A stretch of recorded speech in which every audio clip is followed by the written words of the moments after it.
Jansen comes up with a massive... That could be a dart breaker for Jamie Kelly. Gilliland moves eye to finish with style.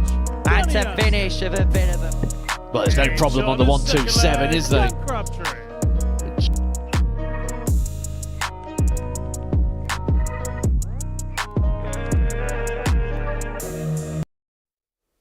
Hello there, welcome to this evening edition of the Modus Super Series. Group B is about to get underway and it's a really stacked field. It has been all week, in fact, and all week Matthew Edgar has been here watching the action. As we just saw there, John Henderson through yesterday. What have you made of the week as a whole, particularly this afternoon in Group C? I think the big question is, can anyone beat John Henderson at the moment? Because he was so solid in that Group A campaign. But I think we may have seen someone this afternoon in Jamie Atkins. He really did produce and got better and better as it went. It's his third time here now at the Super Series, and he's starting to get that experience now. So we've got that mixture of quality and experience, and today it really did shine through. Well, for those who weren't watching this afternoon, here is how the table looks at the halfway stage. This group will be concluded tomorrow from 1 p.m. UK time, live on the Modus Super Series YouTube channel. And you mentioned Atkins, he's only separated from Martin Thomas by a couple of legs there. Kevin Mills, the debutant, in third place. The big surprise for most people is going to be Robert Thornton, favourite before a dart was thrown, not picking up a single win and pretty much a write-off for Saturday night. Yep. If you look at the two players now on 8 points at the top, one of them's got to get to 10, guaranteed, because they'll play each other. For Robert Thornton, though, to get through this, he's got to win all his games, and it's not just the players at the top losing, he needs the results in the middle. It's pretty much impossible now for him. He can still play a part. We've seen flashes of brilliance, the 1-6-7 this afternoon. He can put it together still for short bursts, even if he can't put it together consistently at the minute. So he could upset someone's party tomorrow, and he could play a hand in who goes through. Yeah, well, it doesn't look like he will be there on Saturday, but John Henderson definitely will, having won Group A earlier in the week. That Group C, as I mentioned, will be concluded tomorrow. But kicking off tonight, the middle of your screen there, Group B, and what a field that is. Danny Jansen, Cam Crabtree, Chris Gilliland, Kevin Burness and Aidan Kirk. 3 go through, but I mean, it's going to be tough to get a prediction for which 3, isn't it, this week? I think one thing we're going to know here, we're going to get a lot of tight games tonight. I expect to see a lot of games go the distance. I also think we're going to get a group that's going to be tightly compacted all the way through. I don't think this is going to be a group that's decided early. We're going to be talking tomorrow into the last quarter of this and still having permutations in regards to who's going to go through and in which positions. Yeah, let's talk about some of the players coming in. Chris Gilliland to start with. He's quite experienced in this format. 4 Saturday appearances already. He's going to be difficult, isn't he, for some of the players that might expect to be there? Yeah, but we haven't seen him for a while, and he's not been playing a lot of tour darts for a while either, so it'll be interesting to see how he gets on. We see often people, when they have a little bit of time away from this sort of level of the game, when they come back to it, they really appreciate it even further and go up there. I've been having a little watch of him throw. It looks like he's sort of rebuilt and remodelled parts of his throw as well, little changes in equipment as well. So it'll be really exciting to see how he sort of fares. But he was one of the players, certainly in the old venue over in Southampton, that was one of the sort of the exciting prospects. And until now, it's not quite materialised. But maybe this is the series to do that. Aidan Kirk, last time he was here, he missed darts to make it through to Champions Week and win his week in a really dramatic final, actually. He's shown some really good stuff this year, not just here, on the Challenge Tour as well. Do you think sometimes players come back with a score to settle, having had that opportunity and not taken it before? I think it can go one of two ways. Sometimes you want to get back to that moment and you sort of dismiss the things that get you there. There's a long, long way to go before we talk about Aidan Kirk again in a final. He's got to navigate his way through this tough Group B, and that is a lot of games and a lot of waiting, a lot of hours of time on the board. One thing that can be said is when he played in the Group B last time, he absolutely dominated it. I was here that week and he played so well and had the job done very early, ran through the field early on, looked like he was going to add his name to that roll of honour of people that have won every single game. If we get that Aidan Kirk again, in fact, I'm going to go one better. We need that Aidan Kirk again if he's going to do the same here. What type of Cam Crabtree do we need to ensure that he gets through to Saturday night? The one we saw yesterday. because the one we saw yesterday was very, very good. I had a feeling he'd go through the cards yesterday because he had a different sort of demeanour about him when he was going around the building. Came in, he was on the stage with his earphones in, he had a steely focus and aggression. He's got to do that again today. So he actually won 4 out of the 5 games yesterday, where on the previous days looked a bit vulnerable, missing far too many doubles, not quite getting the line of the dart right. He put it right yesterday. That's what we need more of. We need more of that focus. Now, today, a little bit more jokey, a little bit more chatty with the players, gone back to sort of the same demeanour as the first couple. Is that comfort now?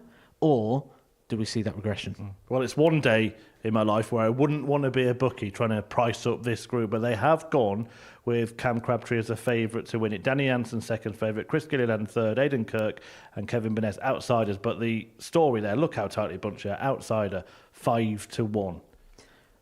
I didn't see the odds earlier, and I was asked who I thought would win this group. And I looked at the names and I pondered for a moment. I went, do you know what? I've got a feeling Kevin Burness could win the group. And then he's the outsider. So it was either a really good call or I should have looked at the odds first. We're going to find out over the next 2 days. We certainly will. And if you are going to have a flutter, please gamble responsibly. It's 18 plus, begambleaware.org. Right, it is time for the opening match. Cam Crabtree in action in it, taking on Chris Gilliland. Crabtree, of course, runner-up in a previous series here at the Modus Super Series and hoping to get to Champions Week again. Here is what he had to say earlier. Cam, first of all, just give us your assessment of the week so far. Yeah, it's been good. We had a really good group, actually. It was a good back room, and obviously the standard for the week was very good. Some top players. I was quite happy with my performance, actually. I think I was a bit unfortunate in some of my losses, but the level I've played at, I feel like if I keep doing that, then the right things are happening. I'm gonna get some points. So, do you feel like the momentum has been building up? Obviously, 4 out of 5 yesterday gives you good confidence to take into Group B. Yeah, of course. I'm never good in the mornings, especially not on a Monday. So I was happy. I knew that I would grow into the week. I love Group B. 4 out of 5 yesterday was good. I think my game against Hendo was difficult because my goal was sort of to get to B, and then I become a bit tired in the end. But yeah, I feel positive. Excited to go, really. Yeah, as you say, Group B, 3 players going through from 5, so there's a great advantage of being in it. However, this is an equally tough group, isn't it? So you're going to have to play well to get through it. Yeah, the week is stacked, really. I didn't want to go into Group C because that's full of great players. You don't really want to go into Group B either because that's got amazing players too. But I'm just going to go up there and try and do what I've done all week. And if it goes well, it goes well. And if not, as long as I'm maintaining the standard, it's all, there's nothing negative about it. So just stay positive, really. And of course, one more Champions Week before a lot of players, I'm sure, including yourself, will be after that tour card. So how important will it be for you to win this week and get to that Champions Week in December? Yeah, I come so close when I lost Andreas. So I know what it takes to get there. And I know how much it hurts to lose. So I'm going to do everything I can, really, to put that right. All the best tonight. Thank you very much. So here we go then for the evening's arrowing entertainment, and the opening match is that meeting between Cam Crabtree and Chris Gilliland.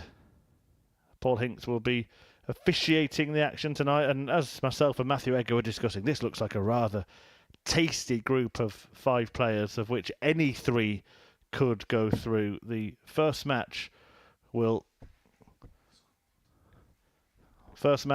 help determine which of these 2 go through. And we will bring you 10 matches. Crabtree in action in the first one.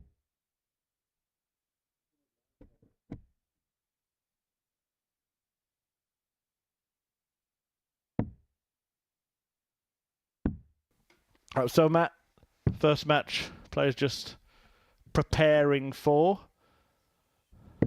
Cam Crabtree, we heard from him there. He actually said he felt that he was happy with how he'd played this week. Would you be happy if you'd have played like Cam Crabtree? Well, let's put that another way. If you were Cam Crabtree, would you be happy with how you played? No, I honestly wouldn't. I mean, I think sometimes I can be quite harsh in my assessment of Cam Crabtree, but I think rightly so as well, because we're judging him by his standards.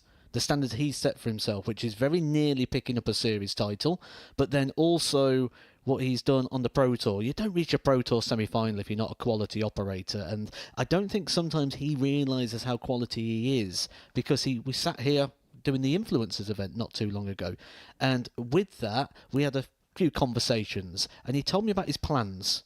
And his plans, he said, because he's going to go to Q School. If that doesn't work, he's going to work with a WDF, and he's going to do different things. Now, I instantly said to him, I paused him and I says, don't go to Q School. And he's like, but I want to get a card. And my response to him was very simple. I says, you don't believe you can get a card, or you wouldn't have a plan B. And he looked at me and he says, oh, I actually see what you mean there. I see your point. And when he gets to that point where he understands how good he is, that's when I think we'll see the very best of Cam Crabtree. First leg, Chris to throw first. Game on. Paul Hicks gets this game underway. He did say he loves a Group B. I'm sure most players do, with the advantage of the number of them that get through. But as we've been discussing at the start of the show, it's going to be very difficult to 100. see how this will develop. In fact, you said close games, Matt. I think we could have a very close group, and we did have one a couple of weeks ago 57. that went right down to the death. Devon Peterson and Paul Hogan both playing in the final match of it. Actually, both got the result they needed, and both ended up in the final. 55. Yeah, I see nothing but a really, really tight group here. 139. Chris Gilliland, a very interesting throw. Something that's sort of developed and manufactured over time. 85. Two players that actually get a flatter angle of entry, a very rare 138. angle of entry within players. You normally just get that sort of upright due to the journey of the dart, but different unique throws. Working pretty well in the early going of this match. 140. Camera car 167. .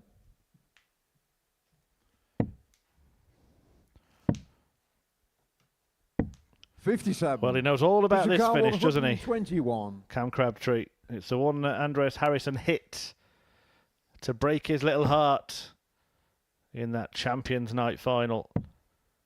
Oh dear, he's going to be having recurring nightmares here. 79. Lucky for him, Camera car Gilliland 110. can't repeat the feat.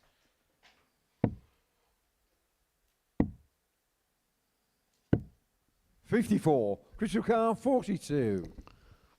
For a bright start to his week.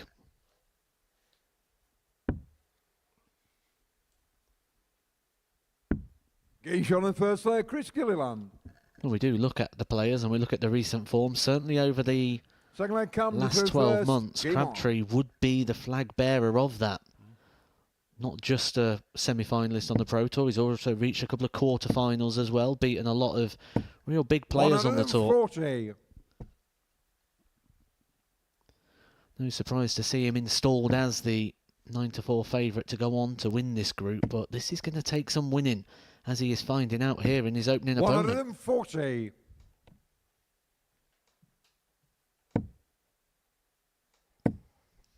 Yeah, it's Kevin Burness in action next 140. against Danny Jansen. It's been a long wait for Kevin Burness to get a chance on the Modus Super Series stage. We can assure you that Paul Nicholson doesn't have anything to do with the selections. The man who effectively ended the Asset's career. 100. 2019 that was, wasn't it? When Kevin Burness beat Paul Nicholson on the World Championship stage, and wasn't without drama, was it? No, it wasn't just him either, was it? It was a team effort, because certain other things had to happen afterwards. And Paul Nicholson, the poor old guy, was commentating on the moment that he lost his tour card. 85. Camera car 140. Well, he'd like to take it out, but he wouldn't mind just leaving it handy. 120. Almost took it out, but does leave it handy.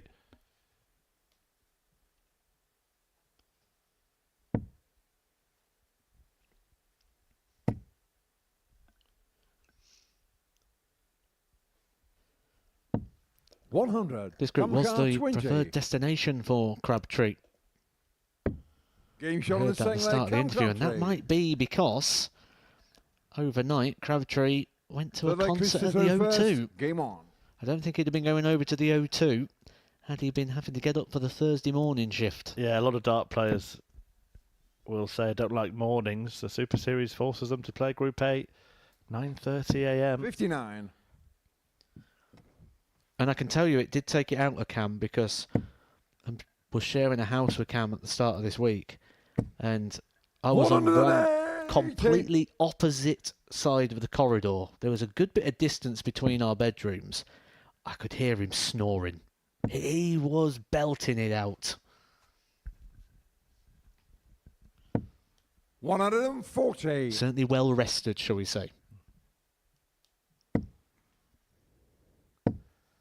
That's the insight that you don't get anywhere else. 83.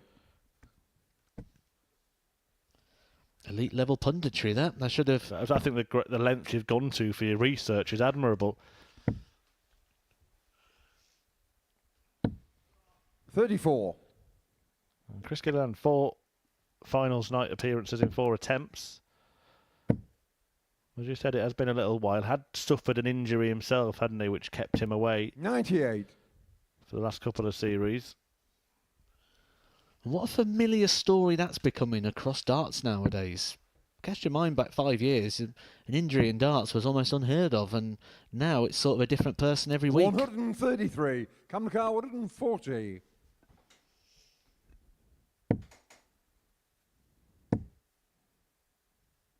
$100. Leaves Camera it car on tops this 135. time, having threatened the same finish as the previous leg when he missed it on double 10. But he will be back for tops to break the Gilliland throw. 82. Camera car 40.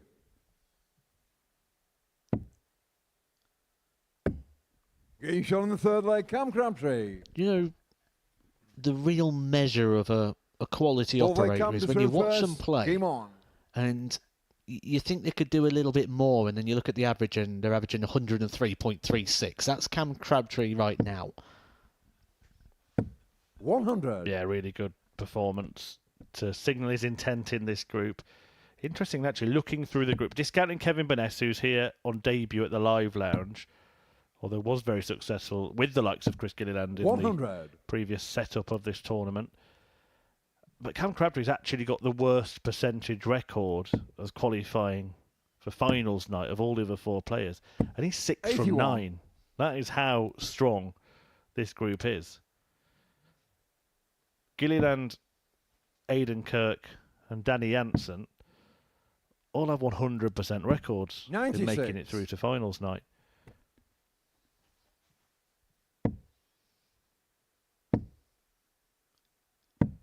$97. I think there's one thing Crabtree's going to want to put right, though, and that is one of those times he's been here and not made Saturday night is the only time he's been here since standing on that stage with Andreas Harrison, waiting 53. for an opportunity to pick up that £25,000. Andreas Harrison took out the 1-2-1. He's been here once. He finished in the bottom half of a Group 8. 96. He didn't qualify through a Group C. So this is his last chance in 2024, and it could be his last chance for quite some time, because if he doesn't get through this 48. week, Camera car 127. we may not see him for a few years, because Q School's going to fall before the next series. Yeah, and it just maybe ups the motivation a little bit, and how that manifests is different for different 49. personalities, isn't it? Some players like that extra adrenaline rush of a bit of pressure that they put on themselves. Others 100. wear it as a heavy burden.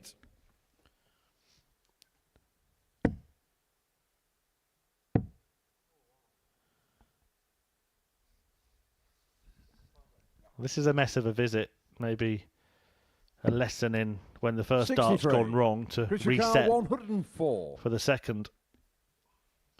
He did the hard work, didn't he, in breaking the throw. Don't think he likes that lie. Could use the treble 20 here.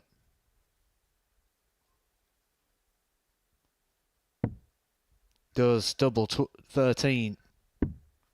Game shot on the fourth leg, Chris Excellent, Gilliland. A bit of versatility, adaptability from Chris Triple leg Chris to Gilliland. throw first. His intention when he started that shot was to stay on the 18s, realised that was harder to hit because of the dart that he'd thrown first, and adapted, and it paid off.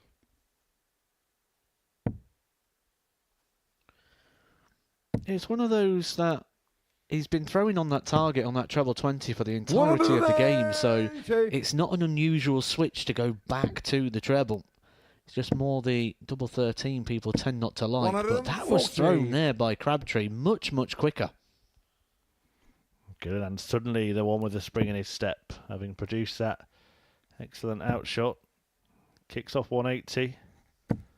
Follows 140. And we've got a real game on our hands in the evening's opener.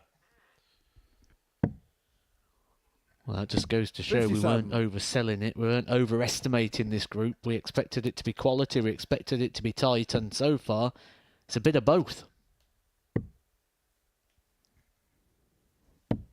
105. Lovely stuff from Gilliland. 76 after 9. This tie has turned 78. on the back of that 104 checkout.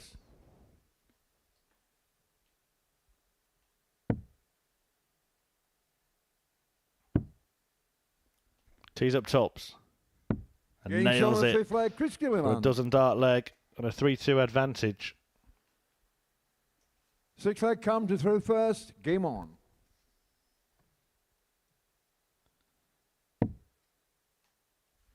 As mentioned, Burness, Jansen next, and Aidan Kirk 96. will make his first appearance of the week when he takes on Gilliland in game 3. So Chris will hope to get quite a bit of his bidding done early tonight. He's got 2 of the first 3 matches. 95. If you pick up maximum points from those, you're in a very strong position already. Really impressed with Gilliland here. He's 81. very methodical in his approach, but very good. Everything he's doing is all measured, controlled, and clearly tactical and thought out. Everything to 60. do with his process. Not just the throwing of the darts, but how he's handling himself on the stage. Look at the scoreboard, head down. Doesn't want to 97. know. Just hear the score when Paul hinks. Some people hate looking, some people love to watch. Cam Crabtree often likes to practice. 125. You'll see him doing that ghost dart in the back quite often. The difference between the Crabtree ghost dart 43. and sort of anyone else who has a phantom throw is Crabtree even has the full setup. He will use a mark on the floor as a pretend ocky. He will toe that exactly as if it was the ocky and go through the whole routine and rhythm of the throwing of the dart. And actually, a lot of the time, when he does that, it pays 27. off. Just taking a moment here. He knows this is an important opportunity to put away. 100. Tom was probably the minimum requirement. He should get a dart at least the bullseye when he returns.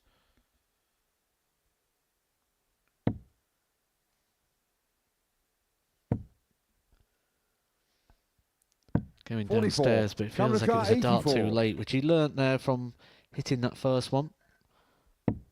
Just a bit of a blocker dart. Crabtree giving him the full respect, 59. going the bullseye route. Chris Car 150.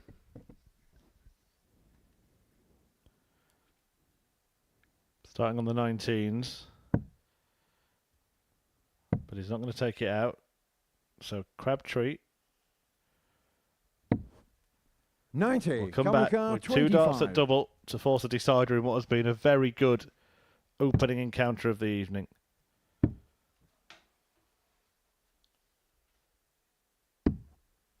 $17. But it may not be one that goes the Chris Car distance. 60. He's missed opportunities, and Gilliland has been extra good on the outer ring. 3 out of 4, in fact, so far in this game. And that will lay down like a perfect marker. Game shot on And the match, he Chris uses it Gilliland. expertly. Great win for Gilliland in the first tie of tonight's 10. He gets the better of Cam Crabtree, who leaves the stage looking a little concerned, and he would be any defeat in this group, and you're already playing catch-up. Such is the quality of the field tonight. Gilliland wins it 4-2. Not much in the averages, both north of 90, but the finishing was the big difference. The 104 turned the game in Gilliland's favour. 4 out of 5. That's 80% strike rate on the checkouts, and 2 points in the pocket for the Northern Irishman. Kevin Burness makes his Modus Super Series debut after the break when he takes on Danny Jansen.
Welcome back to the Modus Super Series after what was a very entertaining opener between Chris Gilliland and Cam Crabtree.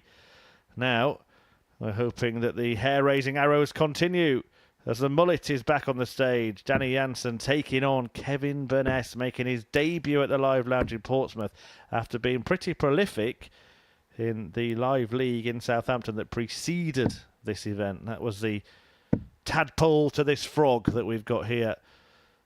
The Super Series in Portsmouth, UK. Now, Danny Jansen, he's been all the way to a Saturday night before and he's hoping to return there, not only as the mullet had success here, but of course he's a PDC title winner as well. Paul Hinks, the referee for tonight's action, and we hope that the pattern in terms of quality is followed not just in this match and in every match. And we keep saying it, Matt, but it certainly has the potential to continue in the vein that we've just seen. Oh, absolutely. All these players are more than capable of doing the level of performance we've seen so far. For Kevin Burness, he doesn't come into this with the greatest of form. His best work happened at the start of the year on the PDC Challenge Tour with some real frank wins on there when we look at the likes of Kai Gottard, who just reached the final of the World Masters and won a week here not too long ago. Scott Mitchell, 100. Wesley Plazier, who will be taking his place at the Alexandra Palace later on this year. But all this came sort of March time. 81. He's failed to get past the last 64 on any of the challenge tours so far, so maybe could just re-find a little bit of form 100. here with getting quite a lot of games in a period of time here on the stream.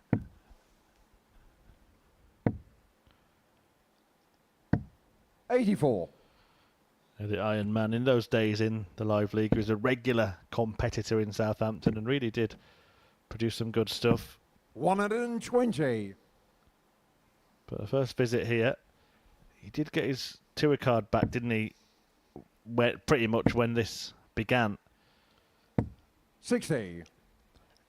And I think Kevin Burness was the first player, or could be a really good case study for someone who got their card when maybe they shouldn't 57. have. Kevin, your car 136. Because we look at the journey Kevin Burness could have gone on over the last couple of years. He'd been a regular here at the Super Series. He was in the World Seniors Championship. 60. Danny, your car Was playing very good darts at that point. Obviously he was. He won a tour card. Bullseye here. Getting shot on the first leg, Danny Jansen. And that is a bullet from the mullet. Fantastic finish from Danny Second leg, Danny Jansen did through first. to Game raid on. on the Burness parade and break throw in the opening leg. And obviously we see the development now of the 45. Seniors Tour, where there's an actual tour. There's more TV tournaments with the match play. The Masters that is coming up soon as well. So there's plenty of opportunities that would have been available for Kevin Burness. Instead, he was frozen out from those opportunities 15. due to having that tour card. Well, if you change the S's for T's, you get Burnett, and he would actually be another case study and someone who has admitted himself that it was... 140. I mean, I don't even think I'm paraphrasing. I think he said a waste of his time to go back on the Pro Tour. Because he was the same, wasn't he? He was in that first World Seniors Championship, couldn't play because he got his tour card. 100. Didn't do too much apart from that fantastic UK Open run, by the way. But now he's back playing quite a lot of darts, including a lot of Pro Tour 58. stuff. And we've seen people on the flip side of that. Look at Robert Thornton. He was one who didn't get his card and actually said it was a blessing that he didn't get it. And now 100. is more than happy to live in a world without the tour card. And we'll see John Henderson again on Saturday night, of course, already qualified. He'll have a decision to make come 100. January.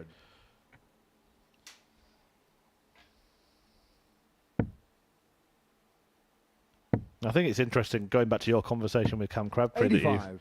revealed in the Daniel previous Carr, match. 158. A lot of players want to go to Q-School and then give themselves a decision to make. I will hold that thought. Oh, Getting shown the good job. second leg, Danny Jansen. Because Danny Jansen has just held his throw with a second Third leg, ton-topping Kevin through checkout. first. This Game on. time, a 158. Treble 20, treble 20, double 19. Oh, what a start. And what finishing from Jansen in this game. 180.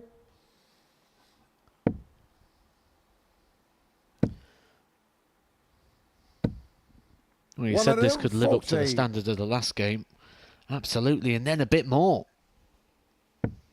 Yeah, the point I was going to make is a lot of players will say, I'll go to Q-School, see what happens, 60. and then I'll make the decision if I get a card. But I would strongly suggest that 100% of players that get to a cards will take them. 57. So when you had that conversation with Crabtree, the players that are undecided really should be making that decision before they go to Q-School. Absolutely. And that's the difference, because I guarantee you the players that get the tour 121. cards aren't going there with the thought of, I'm not going to get one, which is the difference between...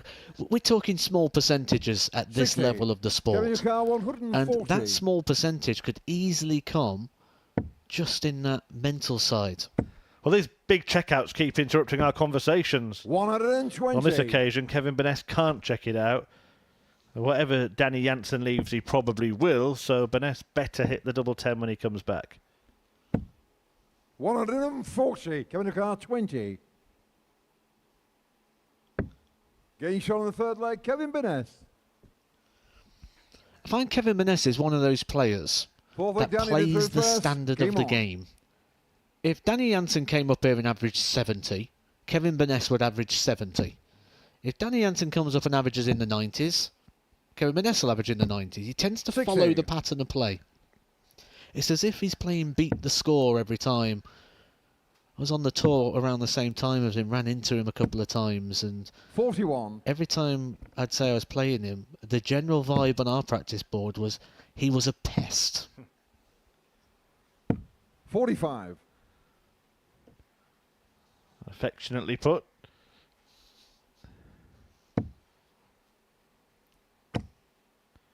He might give the same description to Danny Jansen in this 139. game for the way he's been finishing those two big checkouts. 124, 158, giving him that 2-leg lead, but Burness has 92. responded.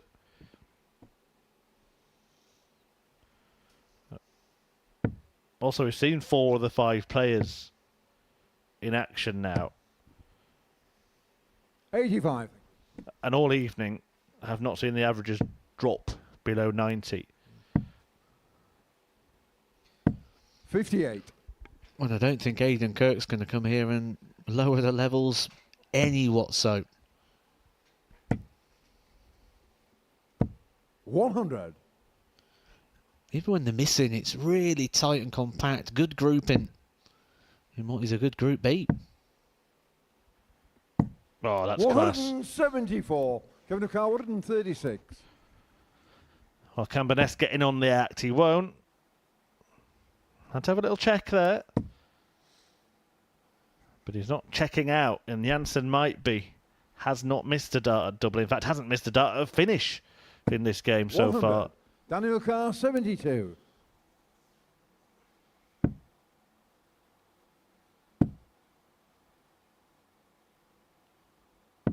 Getting shot on the 4th leg, Danny Jansen.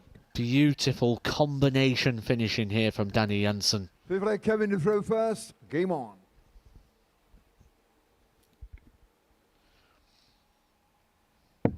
Certain to see what sort of practice games Danny Jansen's been doing in the back room today. 137. Do you get the various routines? The most popular one is the old 1-2-1 routine before games.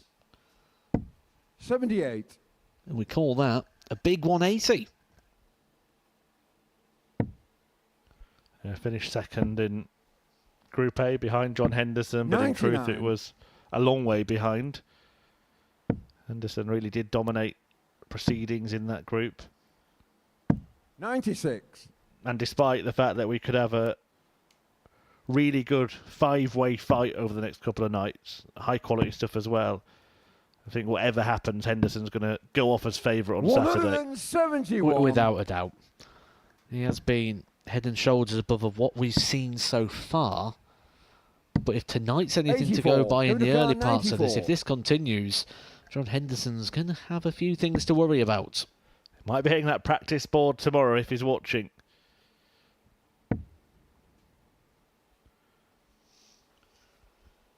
He had time on his 36. side there, Burness, so he can forgive himself that mistake.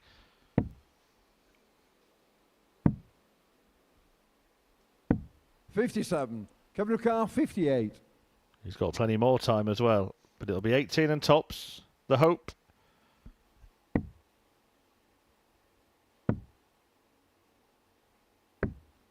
$38. Well, the fact he's completely outscored Danny Jansen has given him the luxury of that miss. But the way Danny Jansen's been finishing, 96. it might Kevin only O'Carr, be the one 20. opportunity.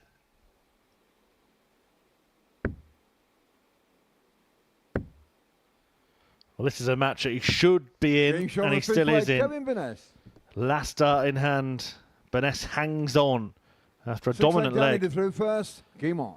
Just by his fingernails, really. He's still in this match. And he can sense that as well, can't he? Because you could see the reaction there, the puff of the cheeks. It was all 85. relief from Kevin Burness rather than joy, and thinking, right, we're going to attack that Danny Jansen throat. We're going to serve it up to him. 83.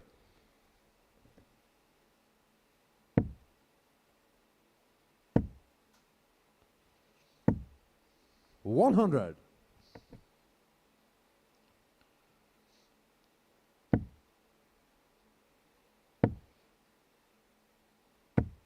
$81.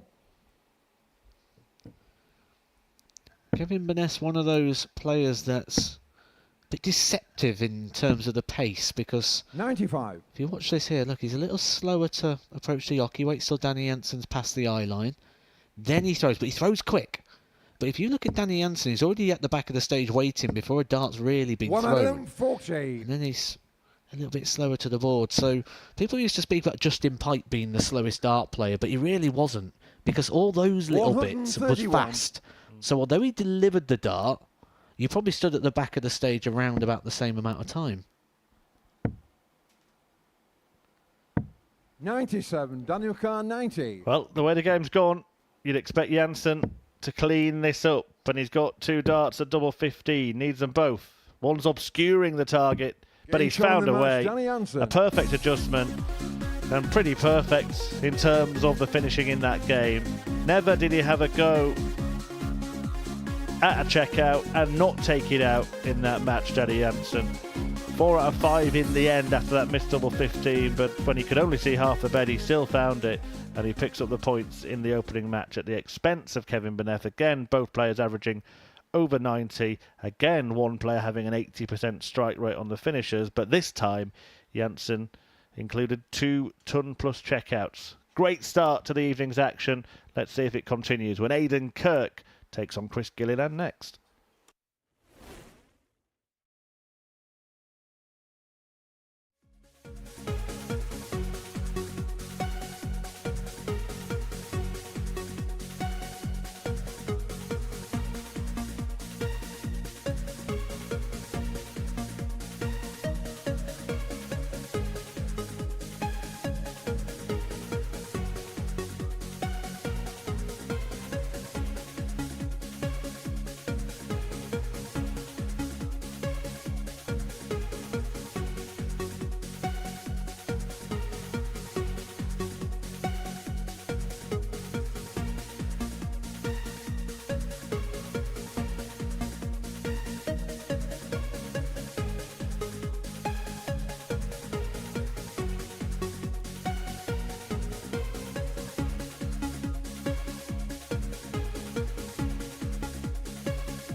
Welcome back to the live lounge in Portsmouth, where the action continues in Group B at the Modus Super Series, and we've got Captain Kirk on the stage. Aidan Kirk about to begin his campaign, his latest campaign, having reached the final in his previous weekly trip to the live lounge.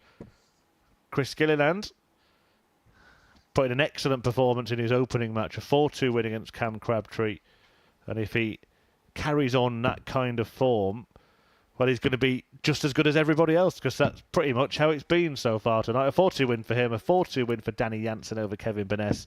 But now Aidan Kirk, 32 years of age, runner-up in Series 7 when he reached the final, taking on a 4-time weekly finalist in Gilliland, who made a good start tonight. Yeah, I think Aidan Kirk's another one of those, isn't he, that became a victim of his own success, that big run at the UK Open where he took out Phil Taylor when Phil Taylor was very, very relevant within the game. It was a massive, massive upset, that one down First leg in 8 the into UK throw Open. first. Game on. On the main stage at Minehead. Yeah, beat Peter Wright as well in that tournament, although Peter Wright wasn't quite the Peter Wright that he became at that time, but he was 46. big enough. He was a big enough scalp. There weren't many bigger than Phil Taylor. In fact, there weren't any bigger than Phil Taylor, who we wish well. The retirement hasn't gone to plan. 140. But just casting my mind back to that weekly final 59. that Kirk reached, it was a real dramatic climax. Him and Andy Davidson both missing darts, and a few of them, to win that group. Davidson did it eventually, got through 140. at Kirk's expense. Good player, Andy Davidson, someone we're looking forward to seeing back at the 121. Super Series in the new year.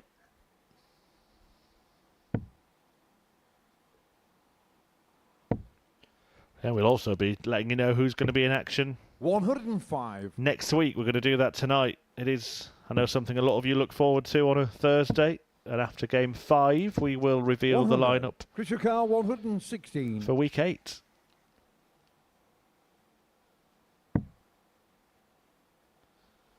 But the story of tonight so far has to be the Tumplers checkouts. Most of them from Danny Jansen. But Chris Gilliland had one in his first 96. match. Can't add a second here. Will return. And this is a leg where Aidan Kirk actually started first. 135. So a potential Crystal big Car opportunity 20. here for Chris Gilliland to land an early blow.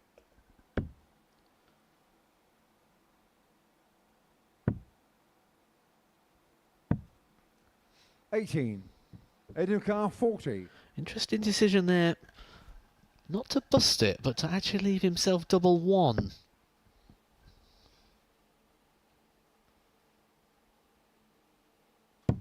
$35. Crystal Car 2.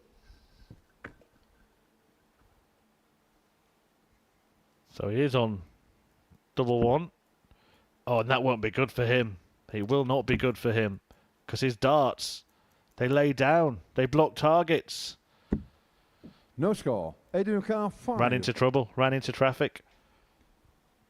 Again, another reason I'm surprised he opted for that route. Which Kirk also opts for and shows him how it's done. Aidan Kirk. If you go down your local, Second leg Chris to throw they first. hate double Game one on. down there. No one down there likes double one. Here at the Super Series, they love it. Leaving it by choice. 2 players in the same leg. 57. Aidan Kirk will probably be wondering how he's managed to keep hold of his throw in that situation. He wasn't even down to a finish when 59. Chris Gilliland was coming to the board straight up for a double.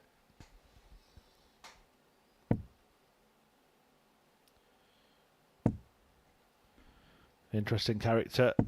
Away from the dartboard, Aidan Kirk. You ask about darts players' professions. Often it's plumber or joiner or, you know, all those kind of things. Aidan Kirk, children's author. 44. I believe Henry Deacon is actually having one of his books read to him as we speak.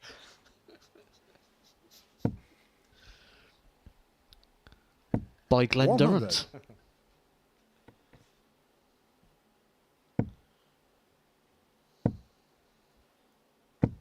$140.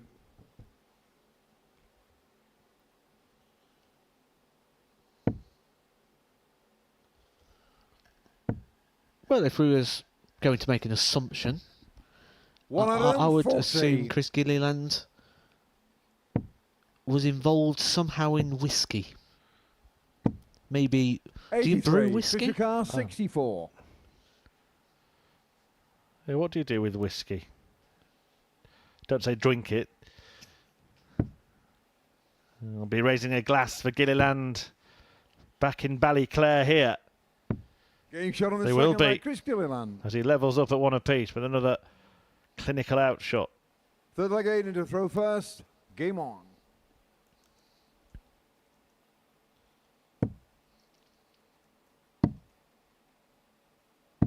96.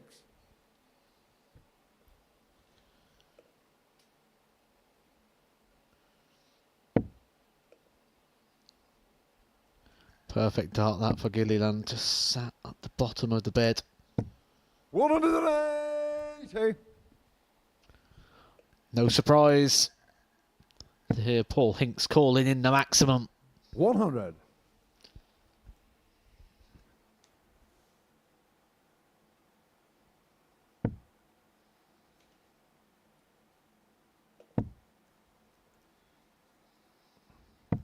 $91.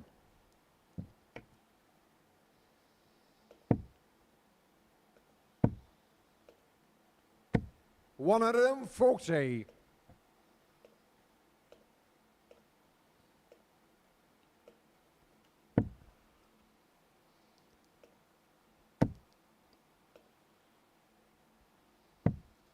$114.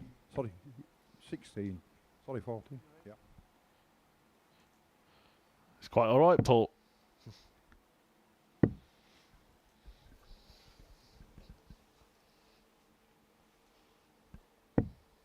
$81. Crystal Car 116. So 116 to go with a 64 in this match, to go with a 104 in the previous match. Ends up on tops. 96. Educar 84.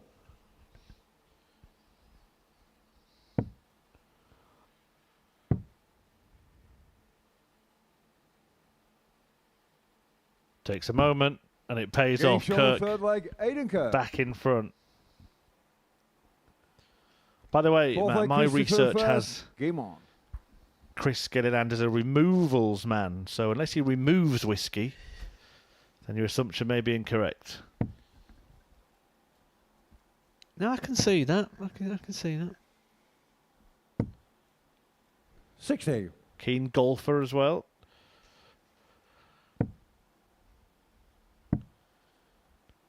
Did appear in the 57. BDO World Championship in 2018. 3 times he's played at the World Masters as well. 2018 World Championship, of course, won by 140. Glenn Durrant, our esteemed colleague. 60. Was that his second one that year, or was that the third? It would have been 100. good question. I think he was 17, 18, 19. I'm just going to check that right now. 58. Yeah, 7, 8, second one. Yeah, 17, 18, 19, as I thought. But anyone can win those, Matt, as you're going to prove in December.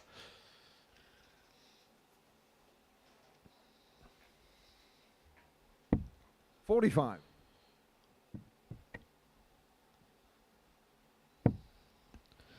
Well, Chris Gilliland is completely outscoring Aidan Kirk, but finds 82. himself behind. Crystal Car 156. Yeah, and having had a 80% strike rate on the doubles in his first match, he's now running at 12% in this game. Not there. 100.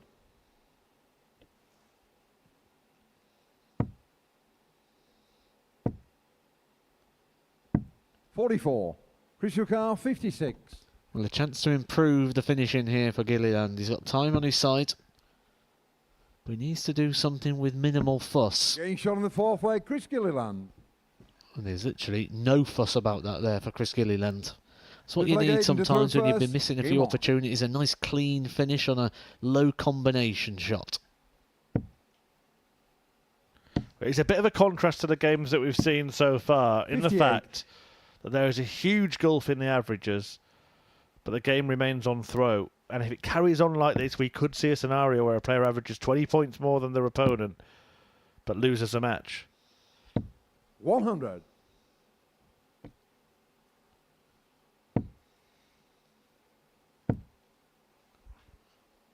$82.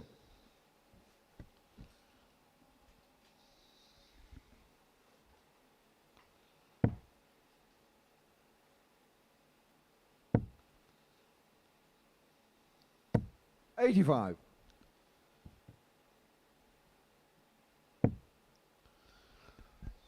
We mentioned it's been a while since we've seen Chris 97. Gilliland here at the Super Series or on any of the tours, and makes you wonder what the future holds for Chris Gilliland, because on the evidence of what we've seen so far tonight, he's playing to a very high level.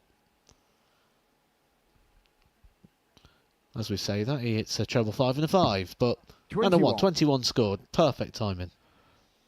It's interesting, isn't it? Because sport is observed often in team games, but you'll know full well from your own personal experience. 59. When it's all on you, you're the individual. Anything that happens in your life, whether that be physical, as you've been through recently, or whether there may be things going on away from the hockey that take mental focus, emotional things happen, it's going to have an effect. And I think sometimes as observers, we're guilty of seeing the individual in the same way that we see the team. 41. Krishikar 164. You never truly understand the thought pattern of the player. We know the thought pattern here, though. Getting shot on the fifth leg, Chris Gilliland. Well, we know the delivery as well. Absolutely superb once again there for Chris Gilliland to get him that breaker throw and put himself in the ascendancy. Game on. And he does have an average 20 points more than his opponent now, but it looks like he will make it count.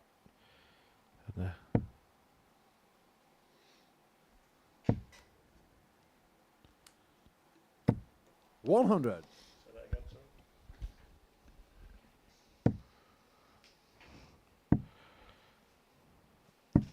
46.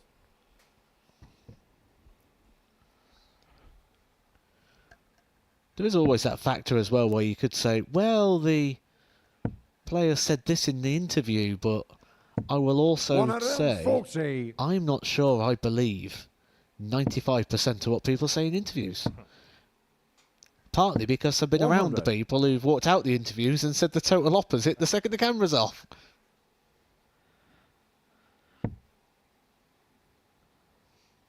He doesn't like the lie again. It looks like he is going to go on and win this match, and he's been the best player in it, there's no doubt about that.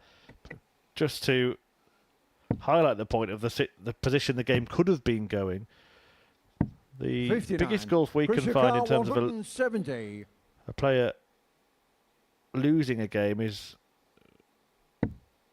with an average of 18.5 points more than their opponent.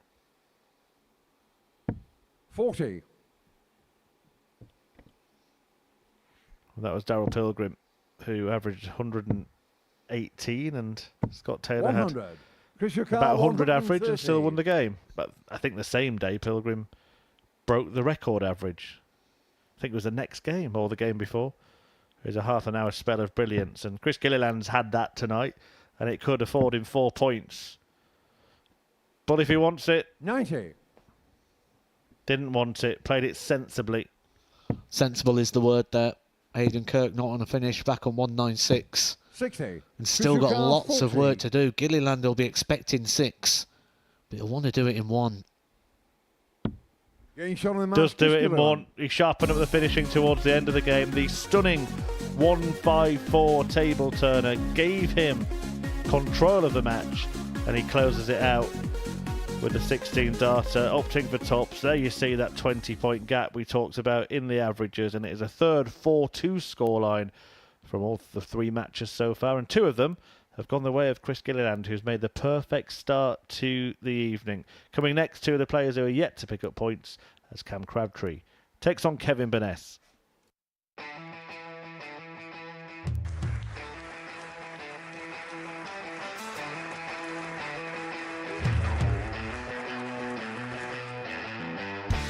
Hang on a minute. Wow! Oh my God! Well, that's £100 down the drain already. Itching to hit the 180. He's gone for the maximum.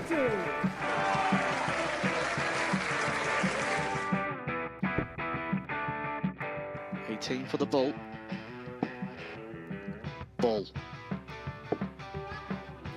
53. No, he said bull. That's a great first start from Adam. Oh, look at this. He's going to leave Skate. Oh, can you believe it? That is unbelievable.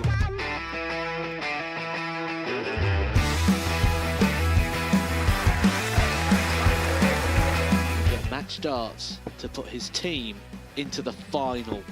And through to the final they go. Charlie Murphy has hit the match-winning dart on both occasions. Number 4 for the title.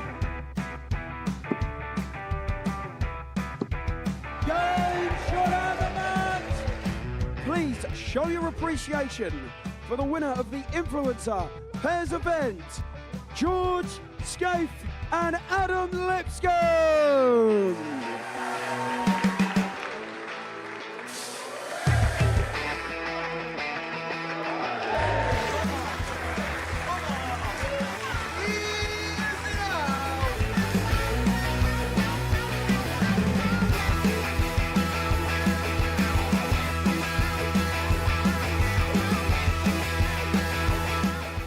He seems to be out. That's what he is. Charlie Murphy. A couple more visits yet. We're not going to need that. Bosh. Pie face is through. He gets And he's there in the end. absolutely buzzing. It was a game that pie face dominated throughout.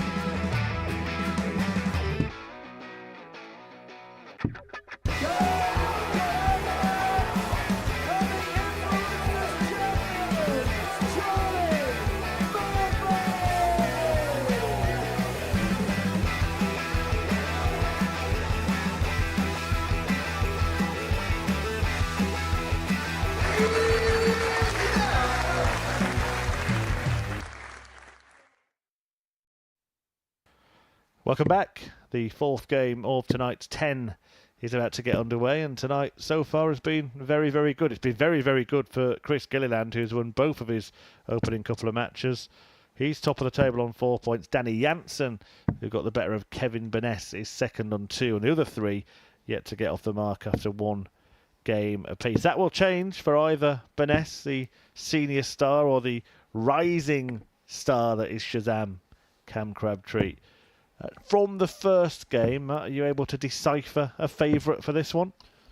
Absolutely not. First. Game on. Both players above the 90 mark. Both players 2 from 7 on the doubles. Both hit a 180. Both played to a very similar level. 140. One thing that'll probably be something I can predict is that Kevin Burness will probably dictate the pace of the game. 120. Maybe the fact Cam Crabtree has the advantage of throwing first could be the telling factor here.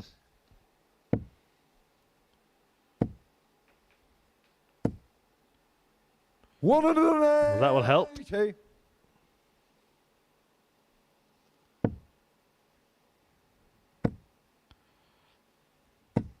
140. Almost replies in kind, but Crabtree has the early advantage in this one. He does have the best performance of the week as well, Crabtree. That coming through on Monday. Match number 4, he averaged 107.36. One of 300 plus averages we've seen so far. The other 2 hit by John Henderson, who we're not going to see in action until Saturday. 56. Just missing the the bullseye. Allows the Iron Man a shot at 160, which he won't take out. Jamie Atkins came awfully close to a tumbleless average himself, 99.94.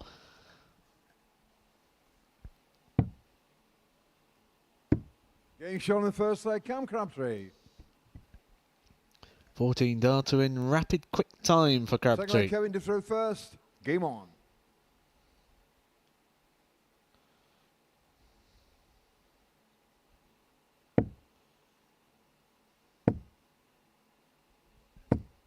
$180. Brilliant start from Burness in leg 2. Perfect start. 59.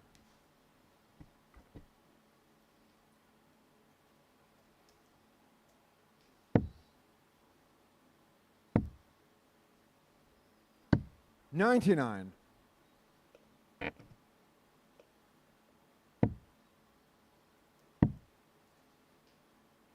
58.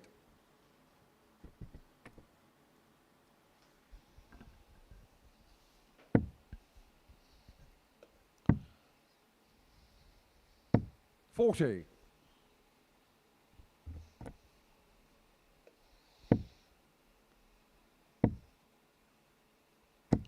81. Big advantage at the end of the front 9. That's really where the main damage is done. Has its own individual stats on pretty much all the statistician pages. Because that is where all the scoring is done, all the key power play. On this occasion, very much in the favour of Kevin Burness, which has bought him opportunity and time. Double 16 becomes double 8. 26.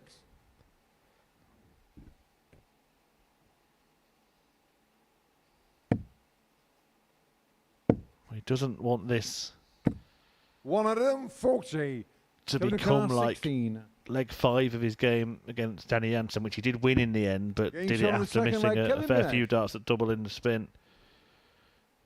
Happy to have put that right, I'm sure. Game on.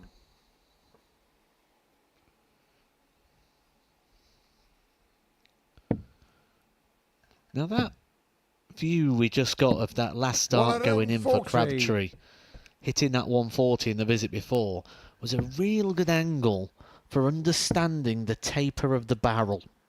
100. Had his darts been more of a straight cut, that would have deflected and bounced off and probably gone in the single 20.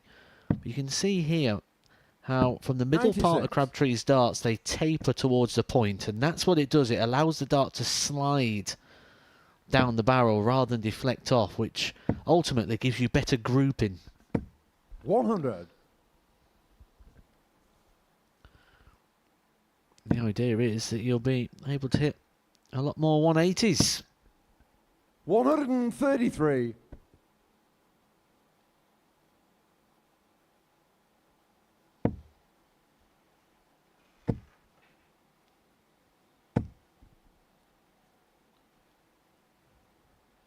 140. Camera car 132. Pretty close to 180 there. I think you could see how close. Oh, does he stay? It looks brilliant, but I'm going to put it out there that it's rarely the right thing to do 92. when that first starts in the ball, unless it's really inviting. It's just so tempting, isn't it? That's the issue. 65. Camera car 40. Game shot on the third leg. Cam Crabtree. Well, 13 to back up the 14 for Crabtree in terms of winning Ball legs. Kevin to through first. Game He on. keeps doing that with the darts. He's not going to be losing this game. Just dabbing the thumb on the inside of the case there. When 83. people do that, they tend to have a chalk or a resin, something that just might help soak up any sort of sweat in the fingers. 100. Well, whatever it was, you should go touch it again.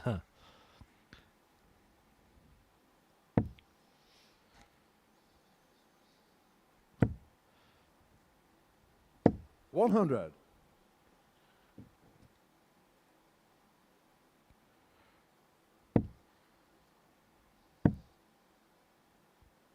93. He might be making a move here on the Burness throw. Kevin's going to need a couple of trebles. 85. Only gets one. So Crabtree already has the lead and these darts in hand. 100.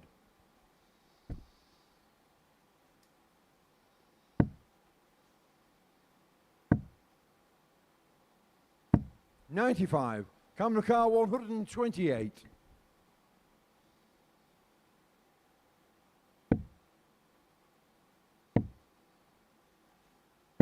56. Coming to car 138.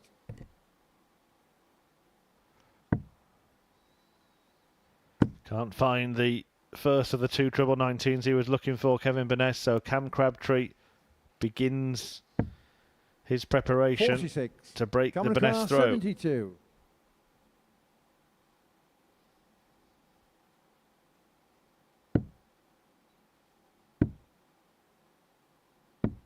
Game shot on the fourth leg. Which he Cam duly Crabtree. does. A 3-1 advantage.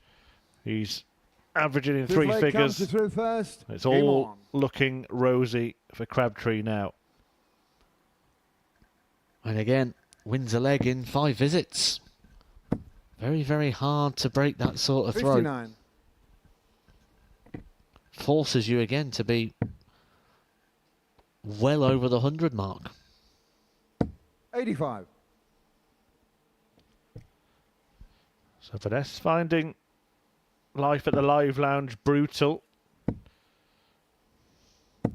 180. Cam Crabtree getting better and better. This is some response to losing his first match in which he didn't play badly, but he has stuck a good 10 points on his average here. 60. And Burness will probably be getting a bit disillusioned with darts at this point. He's had a couple of years on the tour where he's played okay but not got the results. Tonight playing good. 138. Average of 91 in his opening game. He's averaging about the same here again. But he's looking like he's going to be coming off again with no reward. Just 120. 3 legs. Camera car 124. 2 visits for this.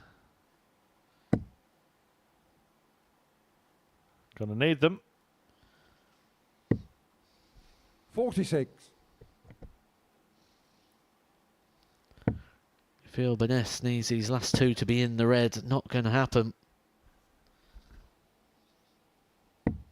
94. Camera car Well, at least found 78. one just to give himself an outside hope. But those hopes may be extinguished here as Crabtree takes aim at double 6. 72.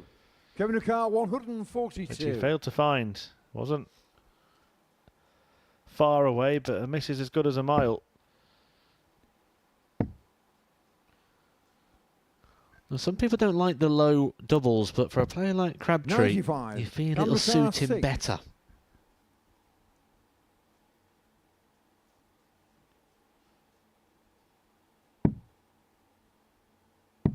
Game shot on the match. Suits Cam you, sir. Crabtree. Cam Crabtree with a 4-1 win over a beleaguered Burness, who has now played 2 and has failed to pick up any points despite decent stuff. He's been consistent across those 2 games, Kevin Burness, averaging around that 92 mark, but in that one only getting 3 darts at double, hitting one of them. Cam Crabtree was very strong in that encounter. Bouncing back from earlier defeat at the hands of Chris Gilliland, it's a 4-1 win with an average of just about 99 and a 50% strike rate on the checkouts. Danny Jansen is hoping to join Gilliland at the top of the table by winning his first 2 matches. He'll have to beat Aidan Kirk to do it.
Welcome back to the Modus Super Series, where Danny Jansen is back on the stage. He's about to take on Aidan Kirk. They had contrasting performances and contrasting results in their opening matches. A 4-2 defeat for Kirk, in which he was the worst performer of all the fixtures tonight, averaging in the 70s. Danny Jansen averaged in the 90s in a 4-2 win over Kevin Burness. He has since been beaten again. He lost out to Cam Crabtree, who picked up his first win in that one, having lost to Chris Gilliland earlier in the night.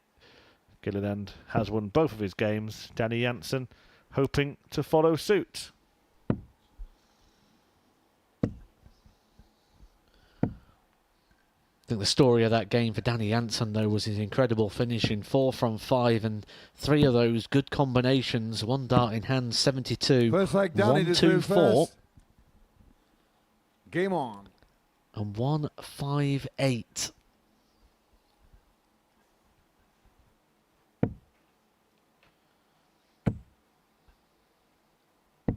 $58. It's been a real good response to his Group A campaign, this, from Danny Jansen. Now, he played well in that Group A campaign, but there was just a couple of times where it appeared the technical side of his game broke down a little bit. 59. There was a bit of a jump on the release. Now, he does kick his leg out a little bit at the back. However, it got to the stage where the leg was kicking out 96. that far at the back. He was really throwing the front side of his body into the shot. You can see just that little bit of a jolt. Now, that became really pronounced. 140. And he's really got that back under control again here for this Group B campaign, which shows you he really understands his game. 57. One of those players who indicates how tough it is on the PDC Tour, winning a Pro Tour title in his time 140. on the circuit, yet still losing his tour card.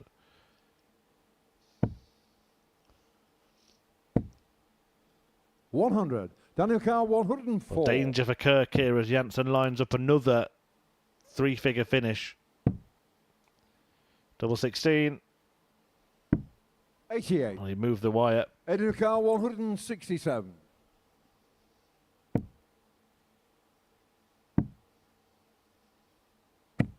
$139. Daniel Carr, 16. Getting shot on the first leg, Danny Jansen. Second leg, Aidan to throw first. Game on. Opening leg then goes the way of Jansen. So far tonight, things are going his way. I think 59. Aidan Kirk would have looked at his own performance, looked at everybody else's performance and thought, I'm going to have to improve to get out of tonight 60. with points on the board. You can see the side position here 43. for Aidan Kirk. So we'll get a look at that, what Matt was just talking about with Danny Jansen, that back leg. Not quite Richie 97. Bennett, is it? But it is obvious enough. Well, you say that, but at times in Group A, it really did become Richie Bennett. 96. I thought at one point he was trying to do his Shawn Michaels impression and offer a bit of sweet chin music to his opponent. 88. That's a wrestler, by the way. I gathered, yeah.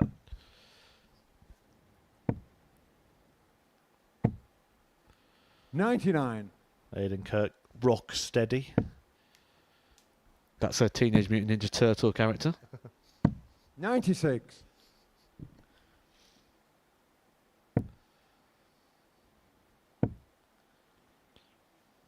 $135. Daniel Carr, 160. So 160. Ocean of room. Somehow finds the other 85. side there. Daniel Carr, 69. He'd have fancied that as well, considering the finishing that he's just been doing.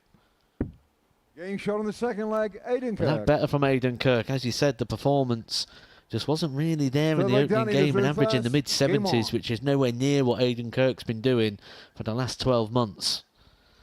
But much more like it here. 93.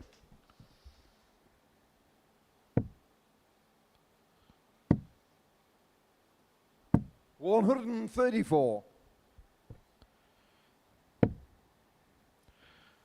I'll often say when we're covering Group B on a Thursday 98. night that you can't really be out of it, but you can pretty much be through if you win all your matches. However, last week 100. we had 3 players on 6. And it looked like 3 players were pretty much through and 2 were pretty much out, and that's how it panned out 40. the next night in this group. I don't think we're going to have that case with this group. I think we're going to be very tightly congested and compact, 100. which is why Chris Gilliland getting 2 from the opening 2 laps could be quite telling, because it just where the 43. wins come Eddie really O'Connor, do matter in terms 167. of how it feels the group's going. If you feel like you're chasing, Does he go for it? He Getting does. shot on the third leg. And he Eddie Kirk. gets it. Absolutely Fourth leg in and superb. through first. And it's Game the on. second 167 checkout of the day. And also the second of the series. 59. Robert Thornton hit it this afternoon. It was sort of an out of nowhere moment. Robert Thornton not really playing up to his levels this 43. afternoon, and then pops in the second biggest finish on the dartboard. And well, Aidan Kirk was already starting to turn the corner, wasn't he? When he put that, 135. that was part of the resurgence of Aidan. It didn't have to go for that, but it will help how he 45. feels. And he'll be feeling very good.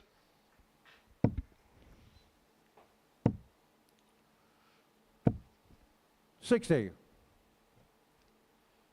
If you'd have seen the first couple of games, you'd have been thinking those averages would be the other way around. 58. I think that's the trap a lot of the time that we get drawn into, isn't it? We think we've seen 1 game or 2 games, and that's 97. going to have any impact on the next. It's the old red and black on the roulette table scenario. Yeah, it tells you what's happened, doesn't tell you what's 37. going to happen. Eddie O'Connor, 150. And each game will have a different feel when you play a different player, when it's a different pace of game. 75. Maybe there's head-to-head records in the past that affect how a player approaches a certain situation. 60. Eddie O'Connor, 75.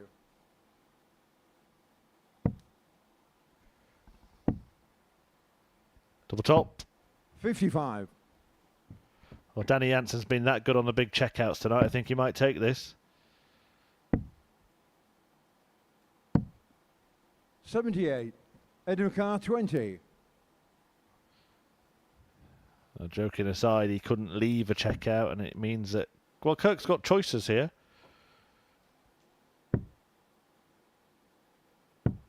15. And that's probably the worst outcome. We saw him on this earlier, and he opted for a big 3 for double 1. 140. Eddie O'Connor, 5. Same route. No score. And now Danny he'll think O'Connor, back to what he 40. did in that previous visit and consider whether it was the right thing. Because this is a leg that Danny Jansen should have been nowhere near winning.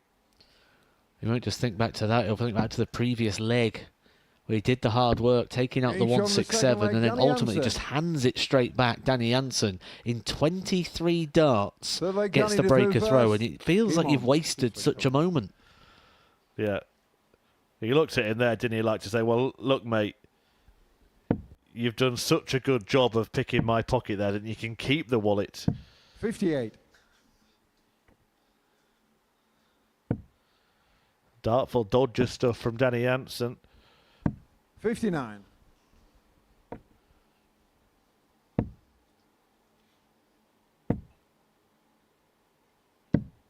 $97.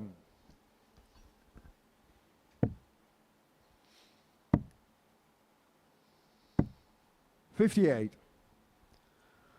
It's just temporarily rocked the progress that Aidan Kirk was making. 138.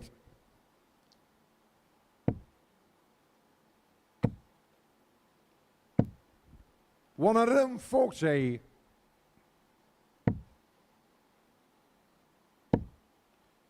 And we say that we 70. expect this group to be tight, but if Jansen wins this match, that's a couple of players that have won 2 games and a couple of players that have lost 2 games. 82. Daniel Carr 138. If Gilliland then beats Burness, there could start to be a real separation. 48.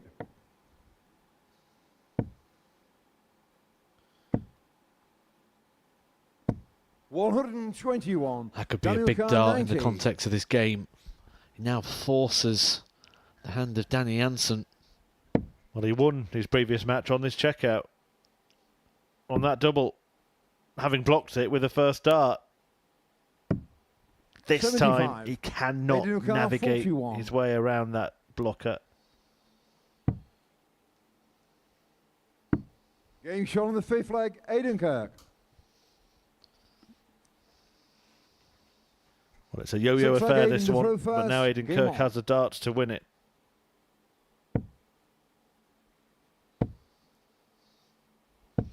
One out of them, He's 40. been here before, Aidan Kirk, breaking the throw and then trying to confirm it with his own, and he made a bit of a mess of it. But he's 44. already, in the opening 3 darts, found himself 100 ahead, plus the advantage of throw. Just one treble will do. 43. Okay, one treble 20 to be precise.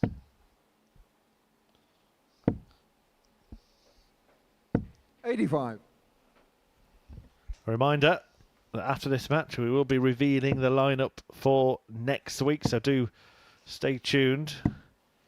87. And then 5 more fixtures to bring you tonight, starting with Chris Gilliland against Kevin Burness.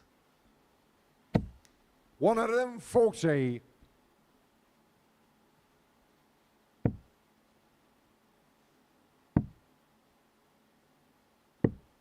$89.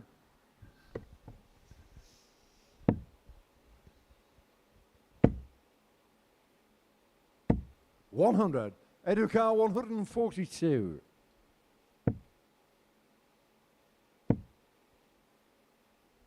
Well, the 132 may now have to go. 110. Daniel Carr 132.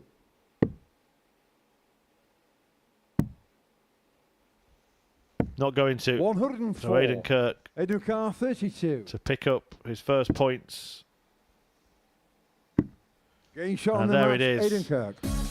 Danny Jansen defeated for the first time. Kirk gets his first victory in this group. It does look like being the tight tussle that we expected. Jansen looking a little bit annoyed, but he was definitely second best throughout that game. In fact, should have probably been done a little easier. The stunning 167, the second of the day, came from Aidan Kirk in that game. That put the tie in his hands, and he gifted Danny Jansen leg 4, but won the next 2 to pick up 2 points. Right then, when we return, we will be letting you know the full field for Week 8 of Series 9.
Well, that went quick, halfway through the evening already. Here is what has happened in tonight's action, and it started with Chris Gilliland winning 4-2 against Cam Crabtree. Decent performance from both players. Gilliland then doubled up with a 4-2 win over Aidan Kirk, but the performance of the night, probably that Crabtree 4-1 win over Kevin Burness, who'd early lost to Danny Jansen, and Jansen then beaten by Kirk. That last match just signifying that it is going to be an unpredictable group the next couple of nights. Yeah, absolutely. Every game's going to have its own feel and vibe about it, but it's all going to be good. We thought that would be the case at the start. You said that it went quick, and it really did just fly by because we've got players here that play with pace, which ultimately always feels a little bit more entertaining. And when they're all producing like they are, we've just got a really good group here that I think is going to go... I said the last quarter. I'll probably go down to the last game or two in what we've seen so far. Yeah, no doubt Chris Gilliland is going to be the happiest of the players. It's not a group where you'd really expect anybody to go through the card on either evening, but he could do that tonight. He's got the opportunity to do so, absolutely, but he's still got a couple of tough games to go, but he's looking so solid, he's looking composed, he's looking really in control of his emotions, he looks now like he can command the stage. Everything I'm seeing with Chris Gilliland I've been really impressed with, really now understands his equipment and how that works in relation to the darts. We see him now moving at times to open up the beds, and that's even on single numbers. There was a shot earlier, it was on 116, he hit the treble 19 and then moved across. Now, because he has a flatter angle of entry, he can often catch the dart and carry it in. He now understands that, and he's now working with that to get a better outcome. Yeah, he's been consistent. We've seen both sides of Danny Jansen, really. That match we saw before the break, not at his best, but in his first match, boy, that finishing was something else, wasn't it? It was, and maybe that's what saved him a little bit more in that first game, because he was under it in a couple of those situations, certainly the 72 finish, and he managed to hit 3 big combinations there. Now, he was 4 from 5, 80%. It sounds impressive, but when you put it on the end of those combinations, 2 ton pluses and 1 dart on the 72, just goes to signify what his key strength is when he's really rocking and rolling. And he's got to find a little bit more on the trebles, though, because he was completely outscored in that last. Speaking of finding a little bit more, that's something that Cam Crabtree certainly didn't he, in his second game. A big improvement from his first, maybe kind of symbolic of his week so far.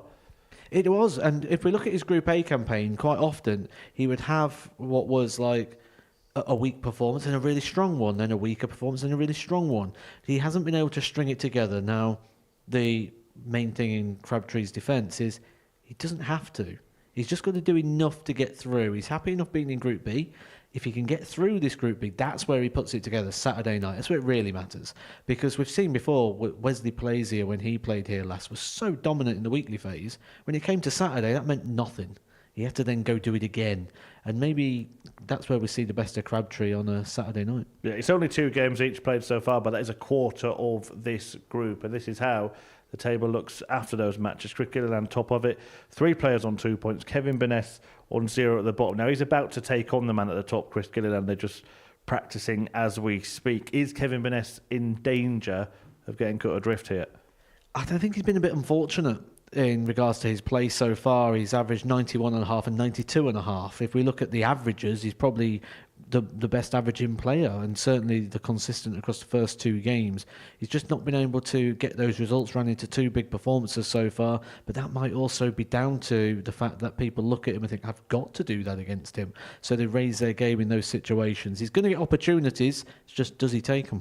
Right, let's just break away from this week for now and let you know who is going to be playing on the Super Series stage next week, and that is the group breakdown for the week. Scott Taylor, Jim McEwen and Marvin van Velzen all in Group A now. That is 3 series champions, but Anton Ursland's also won a week here, and Kirk Parry, very good player as well. David Mayle, another ADC qualifier. Group B, Gary Stone, Shane Hayward and Mark Dudbridge, and then Mike Huntley, Scott Baker, and an ADC qualifier and Luke Smith in Group C. But look at Group A there, Matt. 3 series champions in the same group. That's going to be special, isn't it? There's things that excite me all the way through when you look at people like Dudbridge and Gary Stone in B, Scott Baker in C.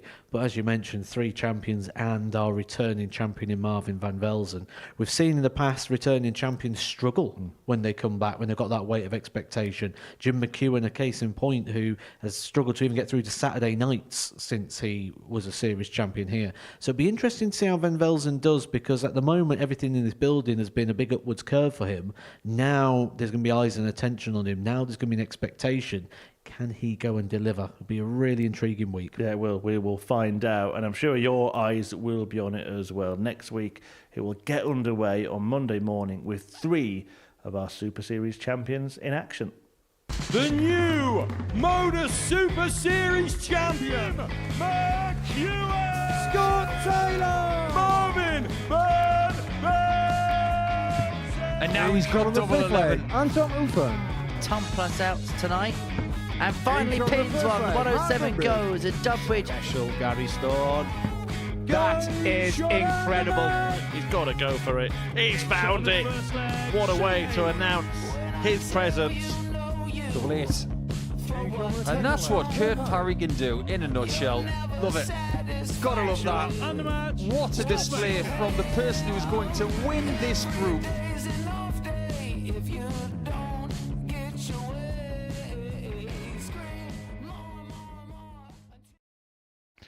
Week 8 certainly is coming, and it is going to be stacked with champions. But week 7 still needs to be concluded first, as we go past the halfway mark in terms of filling the field for Champions Week. That Champions Week played in the first week of December here at the Live Lounge in Portsmouth in the UK. And Tom Sykes will be joined by Paul Hogan, Kai Gottard, Andy Hamilton, another former champion in Andreas Harrison, and Darius Labanauskas. And one of the players in action this week. We so far know one finalist in John Henderson, who won Group A earlier in the week. And in this group, Chris Gilliland is already making great strides. He can do half of the job tonight, maybe more than half of his bidding tonight if he wins this match. First leg, Chris to throw first. And he's in a very strong position Game to on. get through in what, on paper, is a very difficult group to navigate.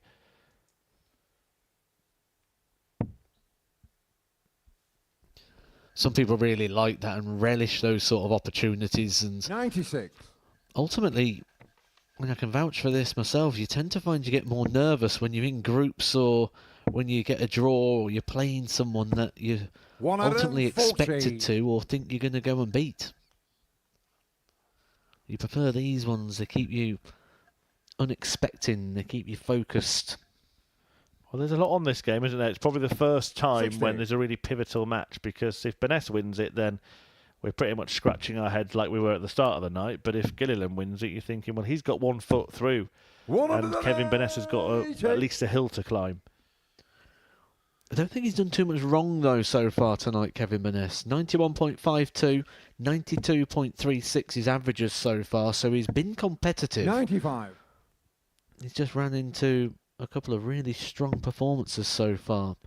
That performance from Danny Jansen, 4-2 in favour of 100. Danny, where he took out the 1-2-4 and the 1-5-8, and then he ran into that Crabtree performance, who was running over a ton for the majority of the game. Yeah, and this is a very strong start from the Iron Man 45. to this Kevin match. Ricard, A 81. 140, a 180 and a 100.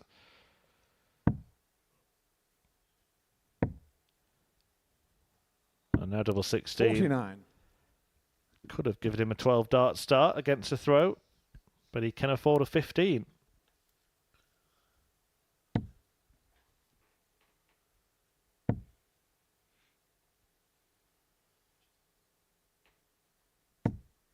$45. Kevin Ricard, 32. Getting shot on the first leg, Kevin Burness. He breaks the throw in the opening leg. Good solid leg there, 13 darter, a Second leg, Kevin to 180. throw first. Fires a warning shot to Chris Gilliland, who will be well and truly aware what he's up against here in the Iron Man, who I would love to know where that nickname comes from. If anyone knows, please do let us know, because I would love it to be 81. a story like he's had multiple bone replacements and he's got like lots of iron replacements, shall we say, rather than just like movies. Yeah, or owns a 55. business, steam cleaning garments, maybe. Who knows? Wouldn't that be the ironing man? 80. Well, the tungsten was out on that occasion.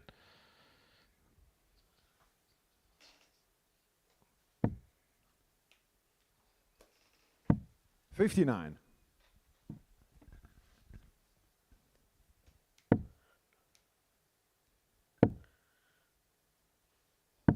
$118.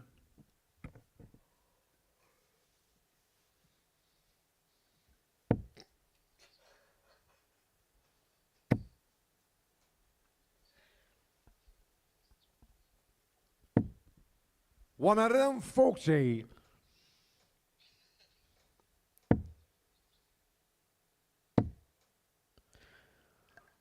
I think one of the 42. impressive things about Kevin Burness so far has been his grouping. When he is missing, he's literally missing on the wire. Very tight and compact around the trebles. 100. Yeah, he's in a good spot, despite Gilliland being on a finish first here, to hang on to his throw, though he does need to find a treble and not just be around it. 60. All of those darts Fisher car, underneath, so 147. chance for the 147 break here. There are the reds. Well, you're on the colours then, Chris. 85. Kevin Nucar, 120.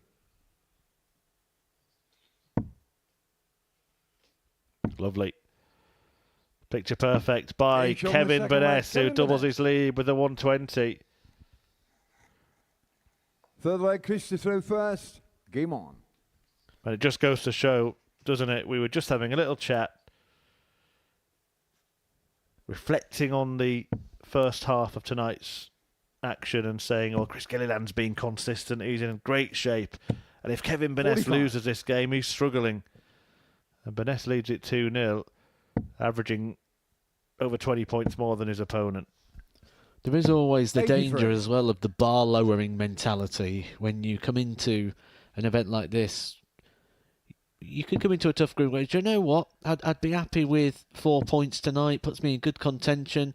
If Chris Gilliland was thinking that beforehand, he gets it in the first couple of 125. games. He goes, well, I've got a couple of freebies now, try and get a bit of bonus. Try and make it a bit easier for tomorrow. And you do just lose that little edge. 140. We've seen it now multiple times in a Group C campaign, haven't we? Where someone comes in, wins all the games on the first day, thinks they're already in, and 97. ends up not qualifying.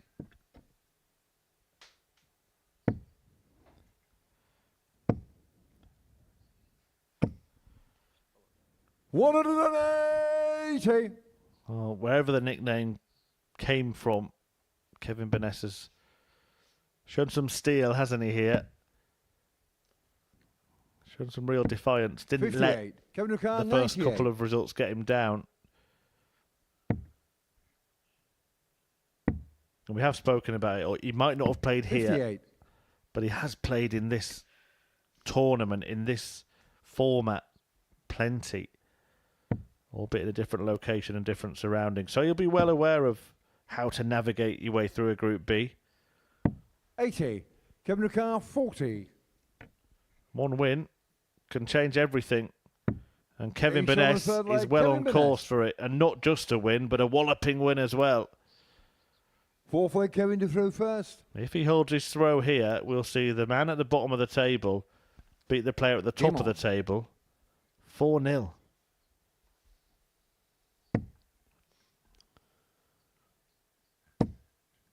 He picked up a couple of wins, didn't he?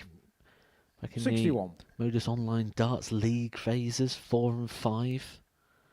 He actually won a phase as well. Remember the days of calling them phases? Yeah, they were a bit shorter than series with a phase, as it was 4 weeks with the top 3 getting through 97. to a Champions Week on week 5, and that was an interesting dynamic because the third place playoff of each Saturday became the most important match. The 2 finalists were already through to Champions League, but the player 140. in third place in that shootout, third and fourth, one would go through, one would bow out. 125. It's one of the small differences actually in the format that third place playoff does not need to happen anymore, so it doesn't happen. I remember it once happening 60. at a World Championship. Didn't last for long, did it? Was it Mark Webster against Raymond van Barneveld? Correct, yes. I think they only did it once, didn't they? 99. Trial and error.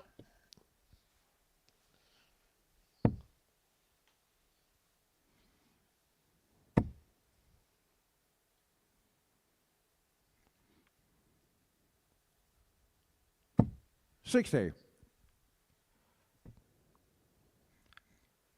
Well, it's just been error for most of this match for Chris Gilliland. Quite the contrast to his start to the night. 100. That was an incredible dart, by the way. Those two darts resting on the top wire would have been blocking his view. 60. Chris Wilker, 80.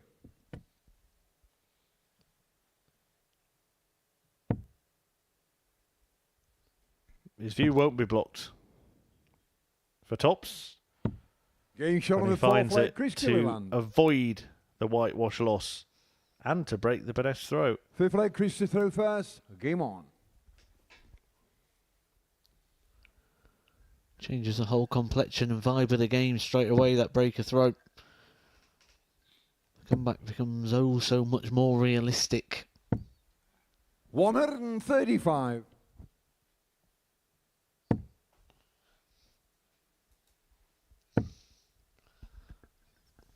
100.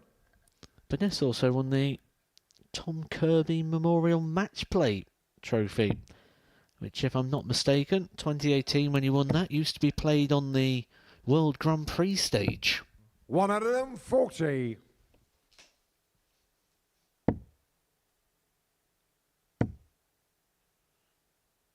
83.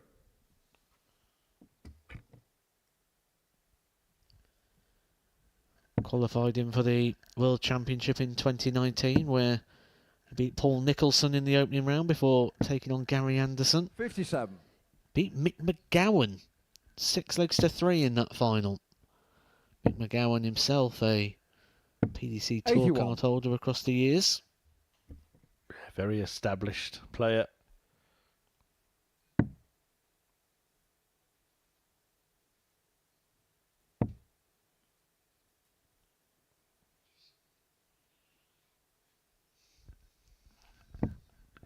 $59.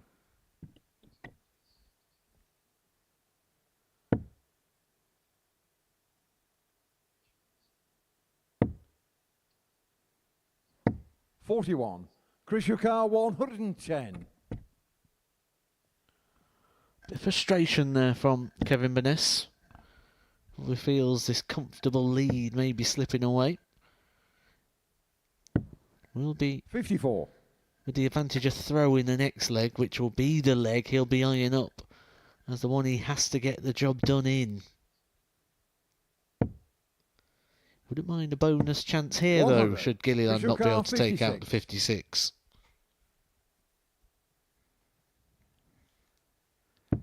Well, he's only had one dart double in the game. He hit it.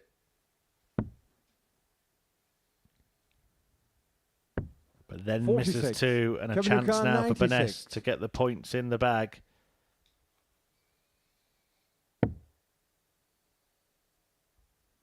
Rescuable, but needs a treble and can't find one. 44. Chris Yukar, 10.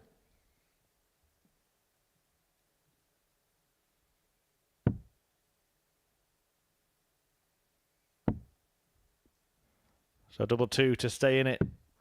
6. And surely Kevin now Yukar, 52. the Iron Man can iron him out.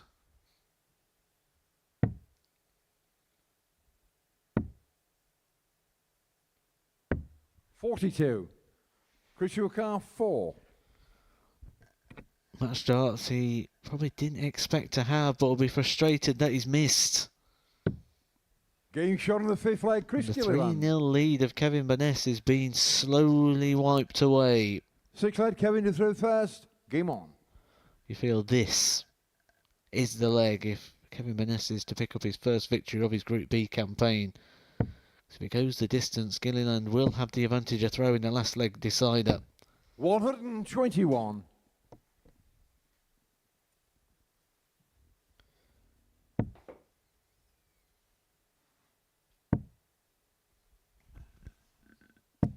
$96.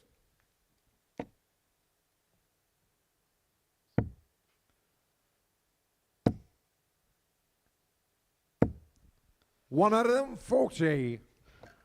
Well, at the back end of the last leg, we suggested that Kevin Burness may have already been eyeing up this leg, and the evidence of the opening dart suggests that as well. 100.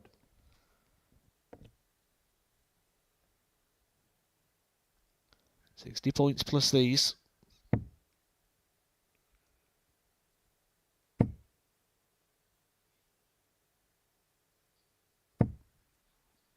$60.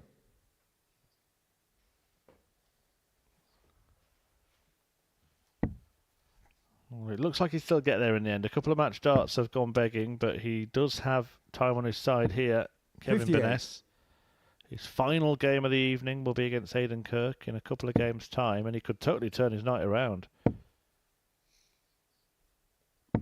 140. Always a nervy dart when you got the first two in. You don't want to bust it and go back. But he set this up beautifully after 12 darts. All Gilliland can do here is hit and hope. 100. Kevin O'Carr, 40. Hardly hits. Does leave a finish just in case. 2 10s. Getting shot on the And match, Kevin Burness bags his first points on his debut day at the Modus Super Series. A 4-2 win against Chris Gilliland as bottom beats top. And that is a signal of how close this group could get. There are only 2 points between all 5 players now, and that will stay the same until at least Gilliland plays again in game 9 tonight. But in game 6, Burness gets a victory, a decent performance, a lovely 120 checkout in there, an average just shy of 92, and he is off the mark. Coming next, Cam Crabtree taking on Danny Jansen.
Welcome back to the Modus Super Series, where we have 4 more fixtures to bring you this evening, starting with this battle between the mullet Danny Jansen and Cam Crabtree,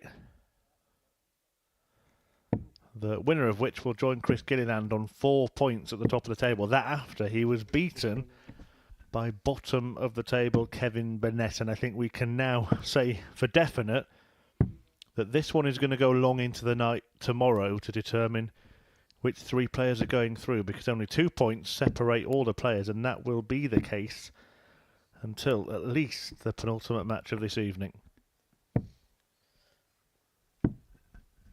No surprise whatsoever for me in regards to that one. Through first.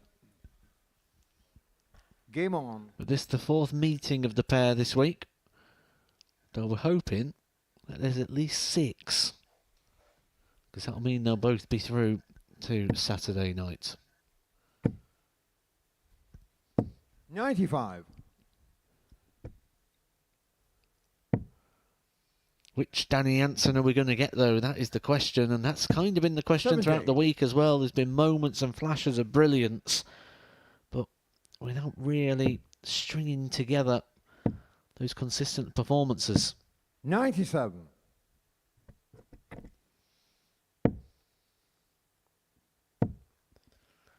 He's someone who's had a lot of darts this year. He's had a couple of appearances now here at the Super Series, and because of how strong he started in regards to the Challenge Tour, he's been spending most of the year as well with Pro Tour invites.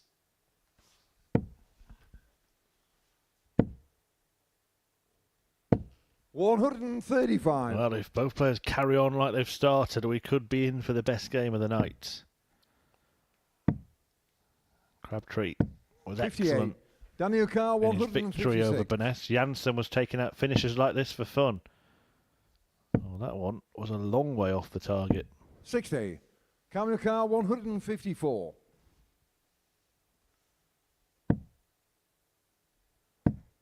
Needed a second.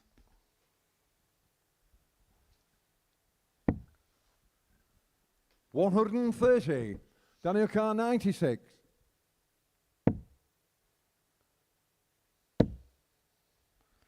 Good use of the marker. Double 8 required, not found. So double 12 for Cam Crabtree to hold on to his throat. Found. Game shot on the first leg, Cam Crabtree. Second I leg, think we Danny have got a does little bit first. spoilt Game tonight on. as well when we're looking at those big finishes. We're almost getting to the point where we expect them, and we've had 3 monster finishes tonight. The 154 from Chris Gilliland, the 158 from Danny Jansen himself, 95. and Aidan Kirk with the 167. We get to see the biggest one of them all this week, though, yet. The 170 finish yet to go. I believe you took that out once, didn't you, to beat Gary Anderson, yeah, that was me. He's going to be playing Michael van Gerwen in the second round of a major tournament tomorrow. 134. Gary Anderson, that is, not Matthew Edgar.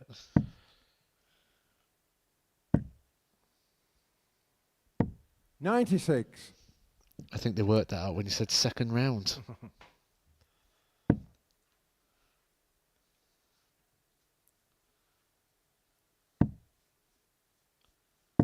$95. Well, third round of fixtures for these players. The 41. direction of the night is about to change for both, because one of them will have a positive win ratio, the other one will have a negative success rate. 60. No finish on the 169 for Jansen, but you can set it up. 95. Cameron Carr, 116. Good starts. And tops. 76. Daniel Carr, Not 74. far away.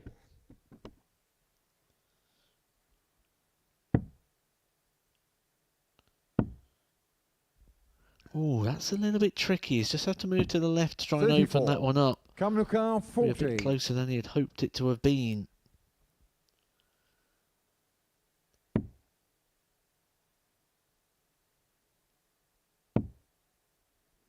You could see there that was pretty much half blocked. Game shot on the So a second clear leg. bed. Cam Crabtree.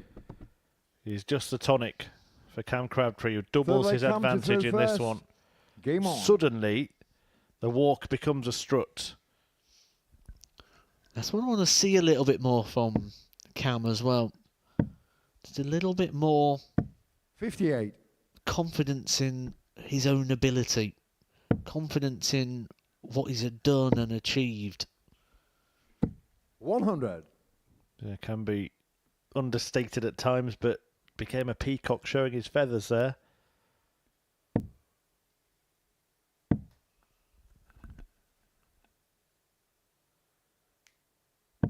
$58.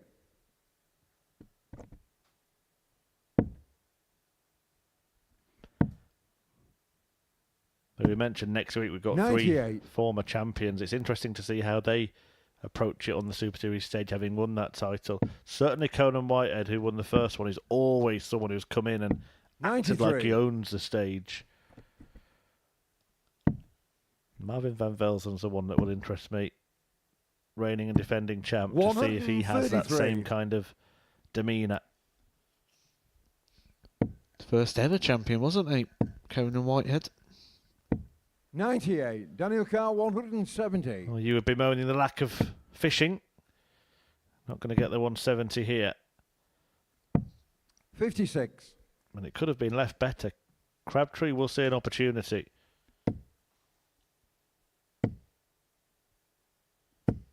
$60. Daniel Carr, 114.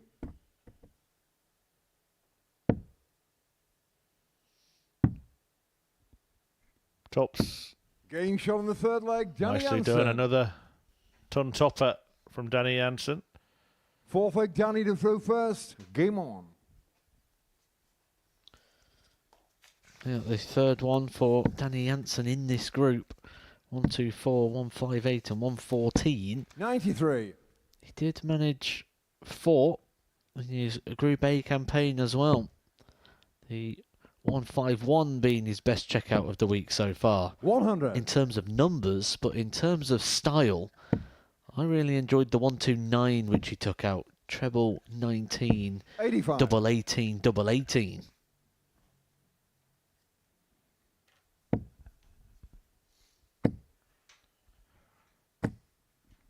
Full house. 180. See, when you say that, that just sounds so normal, doesn't it, now, when I say treble 19, double 18, double 18. You don't sound impressed, 58. but I remember, I think it's like 2013, I went for treble 19, I went double 16 tops, and I was called cheeky. 140. And there was a time when it was frowned upon to do double-double, and now everybody agrees it makes perfect 133. sense. Camera car 81. Well, it makes sense now for Crabtree to go for the bull if he needs to. He doesn't need to, because he's got the treble 19. 75. Daniel Carr 132. 132. It will be bullseye to start. Treble 19. Can he bounce it in off that barrel? 107. Camera Just was car leaning 6. over the target.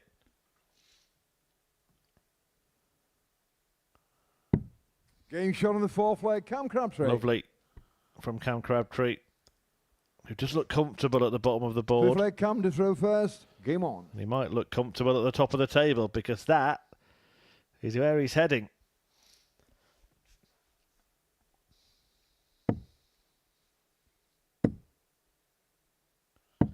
$139. You may be heading there very quick with darts like that. Seems to be in moments 85. where Danny Jansen needs to ask himself for that little bit more, is where he's just sort of throwing himself into the shot a little bit more and ultimately having to have that little jump on that 100. balancing leg, the leading leg.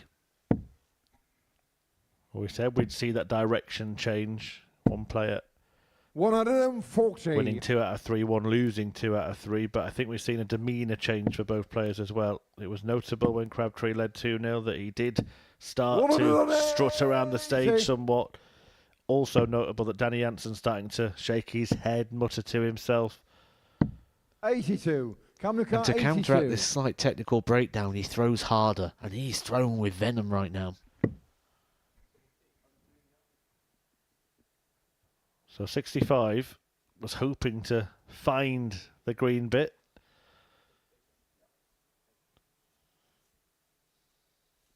$42.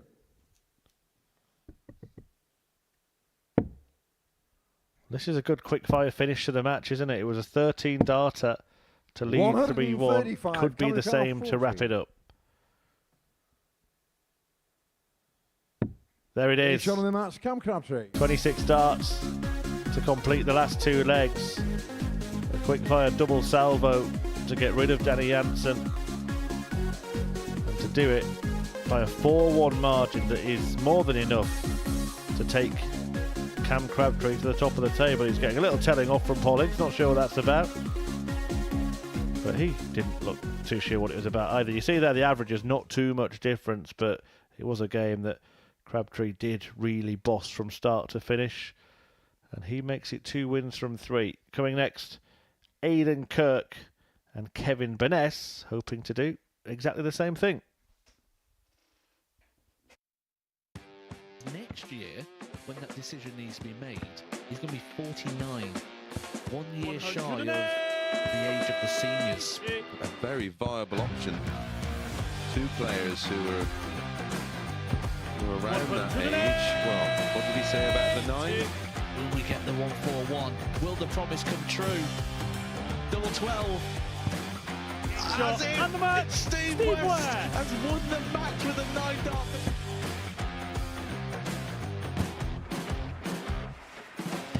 Harrison has kicked off the last leg in perfect style. It's everything, really. Oh, he's timing this well again. 180! With a 9-darter, treble 19. Treble 15 leaves double 18. Franchise Harrison to win the game in perfect style! Hauled himself out of it. Yeah, it was something that Henry actually said in jest that I was quoted as saying Jared Cole is one of the most, sounds a bit fishy. Glenn, do you know my grandpa Mark Salmon? Do you? On a 177 and a 180. He's on a potential 9-darter. Come on, Jared. Yes, you beauty! Nice and high, and Fox has now got the game back into his 100 own destination, and wow, the momentum is with him. Here we go. 108. I wouldn't have said it. Don't jinx it. Yes. Yes! Double 12! Yes! Get in there, Leacock! Well, I think it's fair to say that the blue touch paper has been well and truly lit. 108. 6th max of the match. Oh, hang about. Hang about.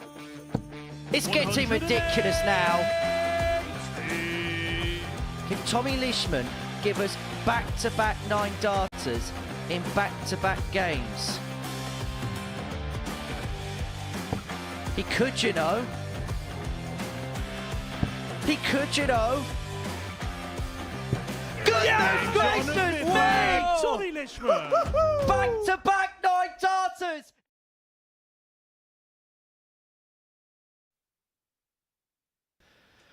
Right then, here we go. 3 games left to bring you in this closely fought Group B. And we're going to find out which of these 2 players will be in a 3-way tie at the top of the table. That's how quickly the nights turn around for Kevin Burness. A victory against Chris Gilliland in his previous match. If he doubles up here, he will be level with Gilliland and Cam Crabtree at the top. In fact, if these 3 matches go a certain way, First leg, Kevin to through first. we'll see all of the players tied on the same number of points at the end of the evening. That could happen. Matthew, that could happen at the end of tomorrow evening as well. Do you know what? I would not be surprised if that was the case either. 140. And It feels like the night's only just begun, and this is Kevin Burness's last game of the evening. That's how quick it's been.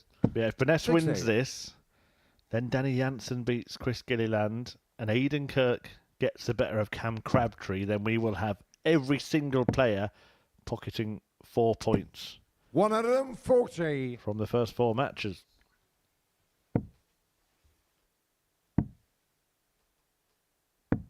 $93. Well, that'd be an exciting prospect, wouldn't it? That. Yeah, and for it to end that way, tomorrow you only need either the same results or a reverse of those results tomorrow. We did actually once have it where we went into the final game of a Group B where that was possible, and then the last match put paid to it. It was Fallon Sherrick against Lee Budgeon. 60. Kevin O'Carr, Sherrick won, 140. and Budgeon wouldn't have all been on the same points. He'd have actually topped the table. He ended up finishing bottom. Yeah, what a strange position 100. that is. You play a game, you can only finish top or bottom. Particularly when you think that the prize money's on a sliding scale as well. So not just the prize money you would have got for topping the group, but also for appearing at finals night. Great stuff from Aidan Kirk there to put pressure on Burness.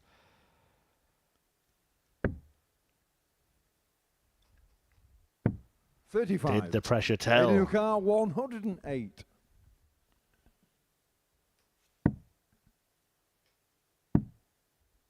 Double 16. 76. Kevin O'Carr, 5.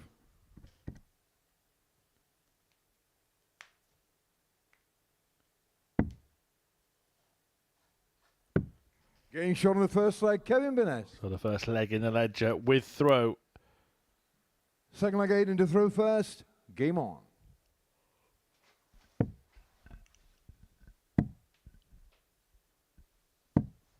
$42.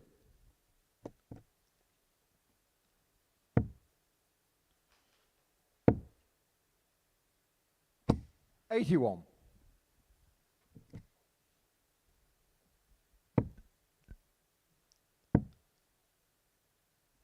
$96.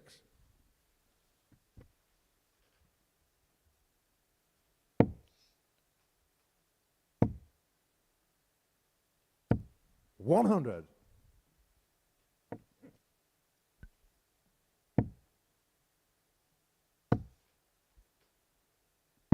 $97.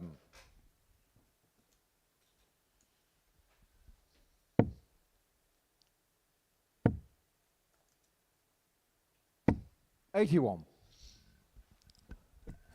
Again, just wayward with the last starting hand there, Kevin Burness.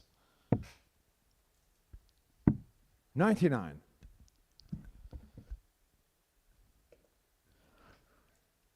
Just forces that extra treble requirement, which he's got. 177. And a maximum visit there for Kevin Burness puts him on a reasonable 2-dart combo. But does he get a shot?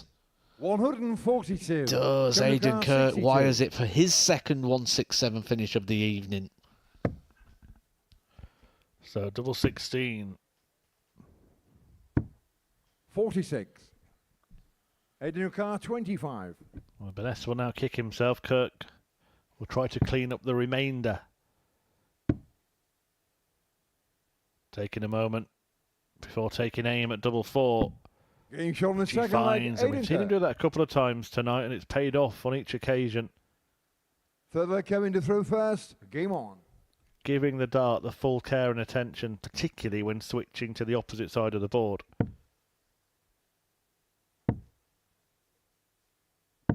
$97.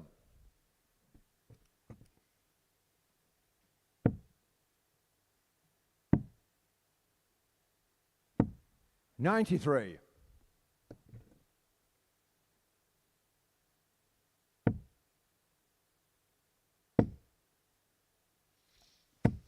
$140.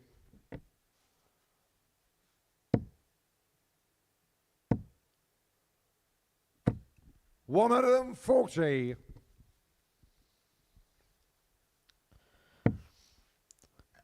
Kevin Burness been rock solid throughout the evening despite just the 2 54. points. All of his average has been 91 plus, and this one even better.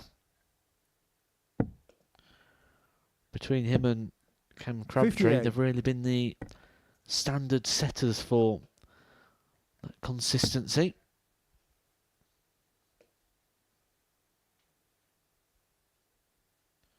But he needs results right now. He needs 40. points on the board.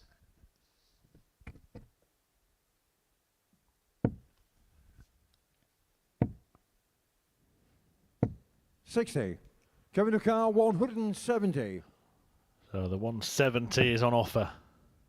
Not going to happen. So Kirk will get a look at a 150. We've 60. seen plenty Ed of O'Carr, 150. high checkouts tonight.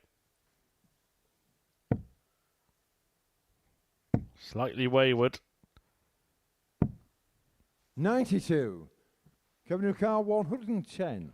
Kevin Burness has been in control of this game, really. Will feel he should have been 2-0 up. Certainly could have been 2-0 up. And now he's missed a big number to give himself a dart to go 2-1 up. See, the missed opportunities in the last leg, they can sort of be forgiven because you've still got the advantage of throw, 78. but that missed big number. Ed O'Carr, If 58. he goes and loses his throw here, it's going to frustrate. And he Game shot on does the third lose leg, his throw. Aidan Kirk. They are the moments that can turn games. Fourth leg, Aidan to throw first. Game on.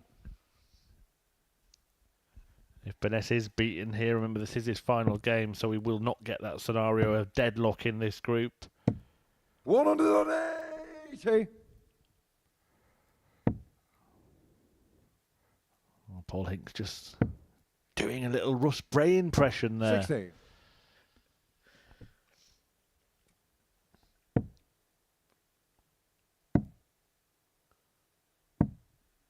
$96.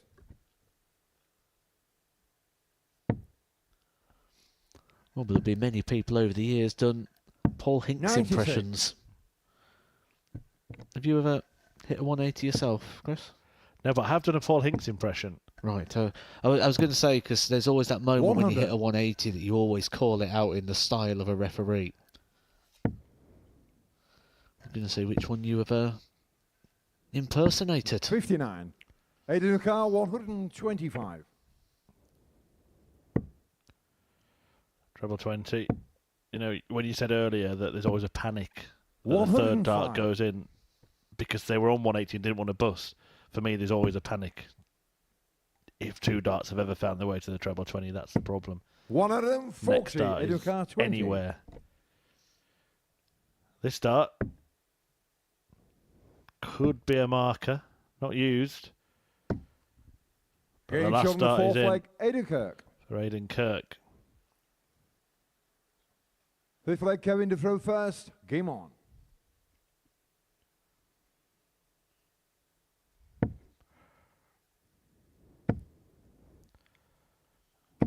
$100.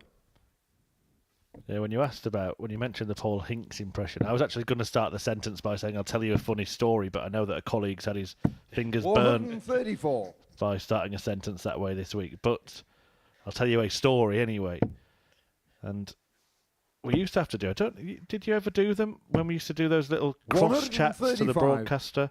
So you'd go on, Yes, yeah. a little bit early and give your tips and some information on what happened that night. And for some reason, 180. the presenter on the channel said, "Give us your 180." Well, I'm not really a referee, but I'll do an impression of tonight's referee, and I did the 59. Paul Hinks 180. That was when we were in Southampton West. 57.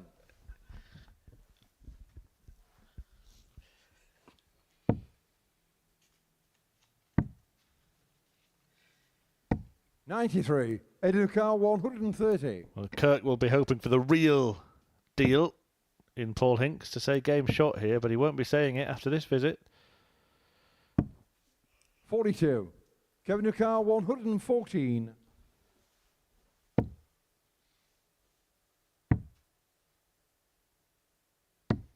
$74.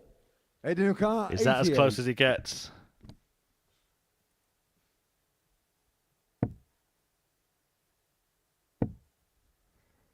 The bullseye.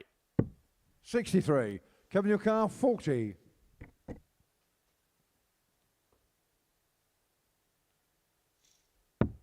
Game shot on the fifth leg, Kevin Burness. So Burness keeps the game alive. 6-leg Aiden to through first. Game on. This is the one where Aidan Kirk will want to get the job done and driving home that advantage. Burness just got to cling on and hope for an opportunity presenting itself. 140. Sometimes that's all you can do when you're against the darts. You've just got to be an interested passenger. 180.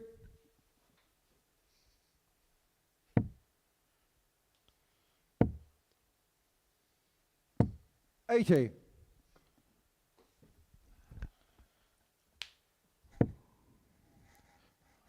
Well, no wonder that Paul Hinks is in need of a lozenge here or something, because Aidan Kirk has been hitting the big numbers in this game. 4 180s. And now on a 10-darter to win the match. 100. Aidan Kirk, 36.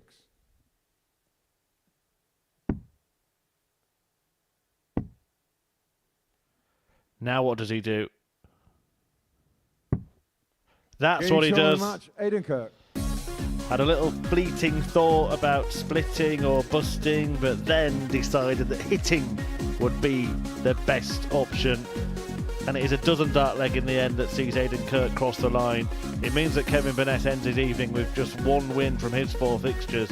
Aidan Kirk could have a very strong end to the night, losing his opener when he was kind of out of sorts against Chris Gilliland, but has bounced back to play well and win his next 2 matches, and he still has one more to play. That'll be the last match against Cam Crabtree, but before that, Danny Jansen meets Chris Gilliland.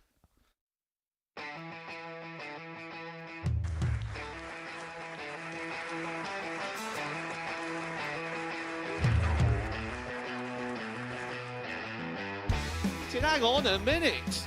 Wow! Oh my God! Well, that's £100 down the drain already. Itching to hit the 180. He's gone for the maximum.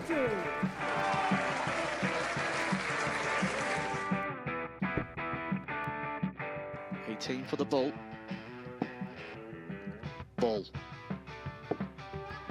53. No, he said bull. That's a great first out from Adam. Oh, look at this. He's going to leave Scaife. Oh, can you believe it? That is unbelievable.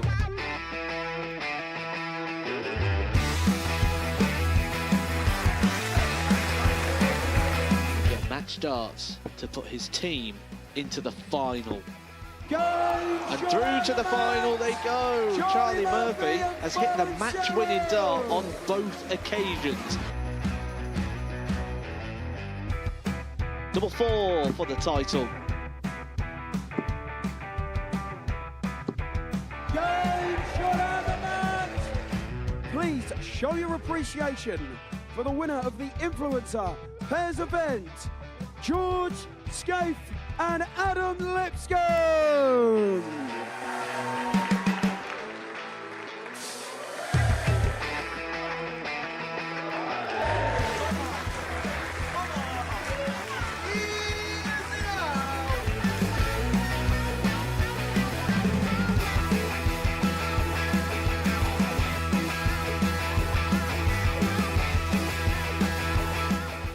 He seems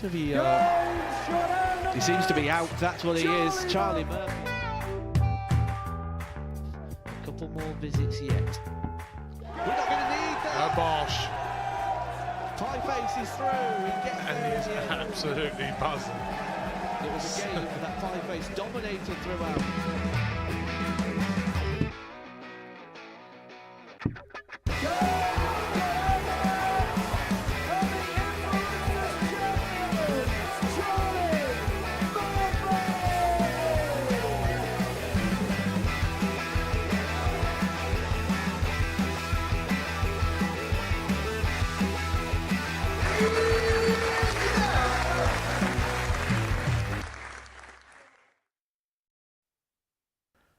So 2 games left in this really exciting, entertaining evening of Arrows action.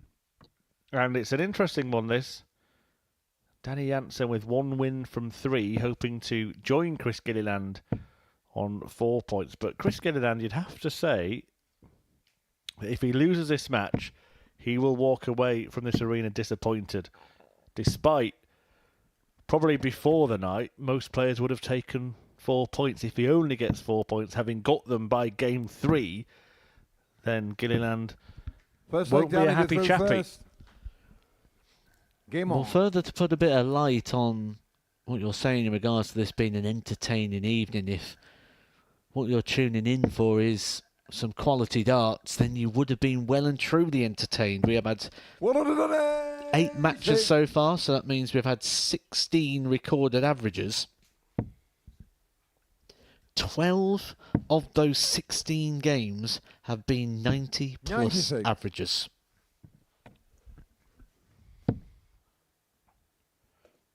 Fabulous standard. 45. I think sometimes people actually underestimate how good that is. Because often when you watch casually from a distance, you're only sort of focused on the 85. 3-figure averages that are rare, aren't they, still, even at the top level of the game? It's the biggest thing that stunts development and growth, because people don't look at those means, they look at the best and ultimately ghost themselves with the personal best. 140. Daniel Carr, 96.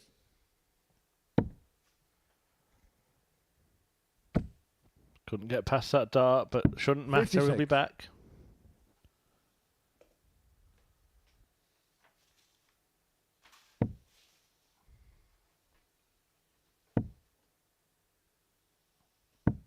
$40. Daniel Carr, 40.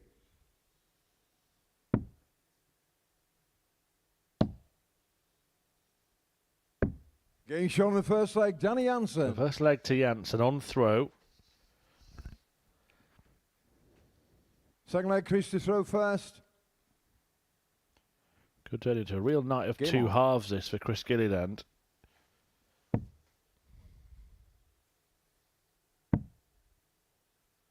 And a reminder that these fixtures will be played in 58. reverse order tomorrow, 10 p.m. Friday night. We'll find out which 3 will go through. Group C gets back underway at 1 p.m. 40. UK time. Currently sitting pretty at the top are Martin Thomas and Jamie Atkins, but the crisp munching Kevin Mills is on the shoulder. 137. I've been dying to have Kevin Mills on the session you've commentated on. You'd be full of puns for him. 60. Because you've got bread and you've got crisps.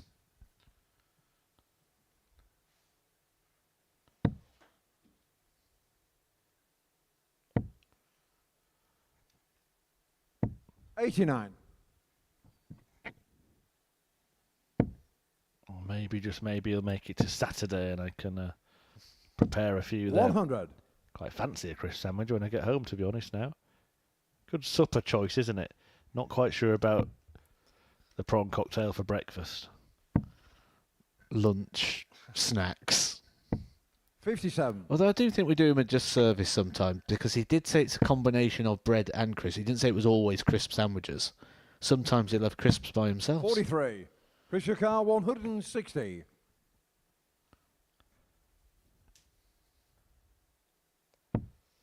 Well, crisp Gilliland can't take this out.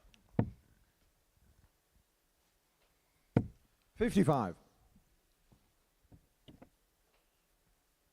There was a player, wasn't there? Wasn't there a player called Monster Munch once? Kevin Munch. From Germany. I believe he used to be right-handed, but did he break his hand or his arm, so he ended up playing left-handed and then went to beat Adrian Lewis left-handed. At the World Championship.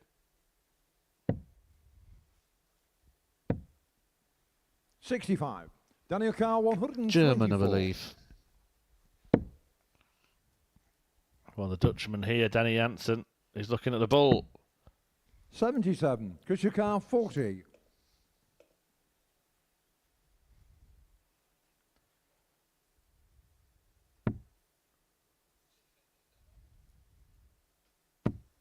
Game shot on the second leg, Chris Gilliland. All square then. Third leg, Danny to through first. Game on. Well, that story's commanded the most media attention this week, hasn't it? The Kevin Mills crisp diet. 96. But in terms of the darts, it's this group that is really standing out.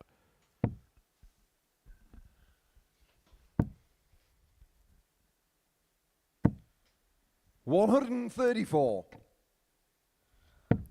Sure, it's not what he imagined would be the big headline when he one day made national press. Well, look, the Modus Super Series made the front pages of a newspaper earlier this year, and I'm sure that 59. neither player on the stage thought that would be the reason they'd find themselves in the national press. Why? What happened? Ask Darren Webster and Ron Mueller. 44.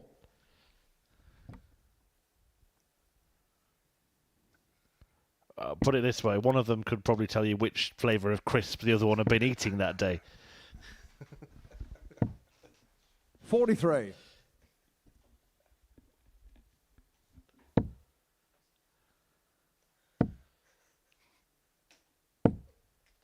$100.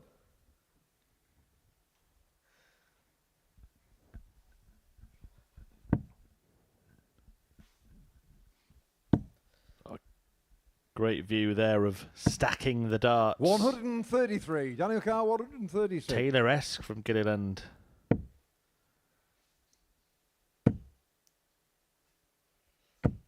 $90. Chris Carr, 132.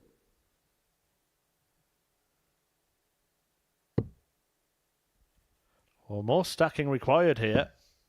He'll be disappointed because that was perfect for him. It was a great angle there for seeing what he was trying to do. He was trying to catch 82. the flight. Daniel Carr, 46. Double 18. Game shot on the third leg. Jansen Danny Jansen. Takes the lead. Fourth Final leg, game of the Christopher night will first. be Game on. Aidan Kirk against Cam Crabtree.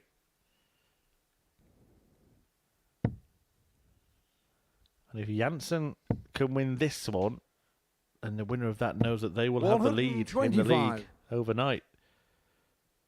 If Gilliland wins, there'll be 2 players on 6. 100.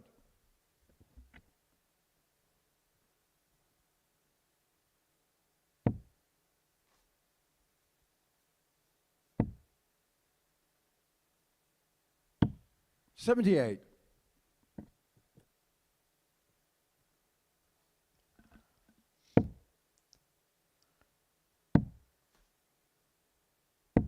$40.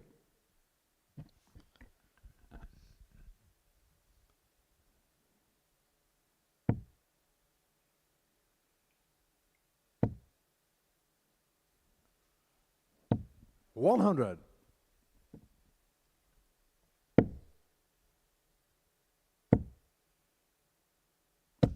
$95.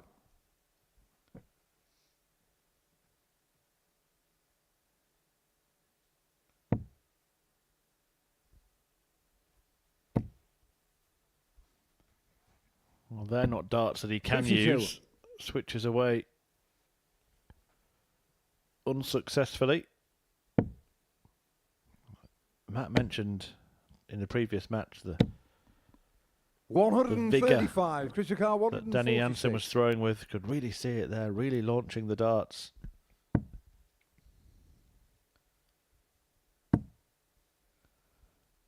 Double 16.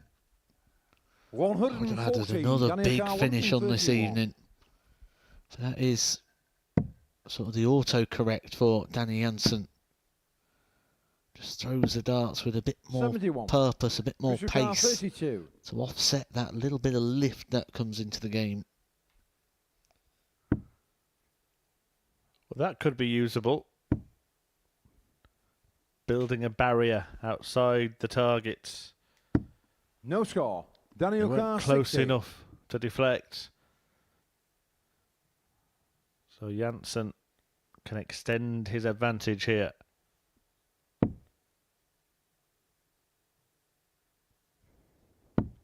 Getting shot on the fourth leg, brilliant. Danny Jansen. It was a difficult dart to get past that, but Danny Jansen did it. Fifth leg, Danny to through first. Game on.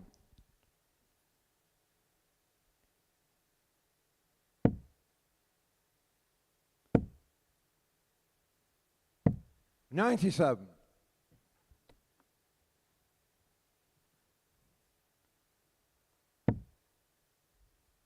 So as things stand, Cam Crabtree, Aidan Kirk, 47. and Chris Gilliland all have 4 points. Danny Jansen might be about to join them. Kevin Burness has finished his night on 2.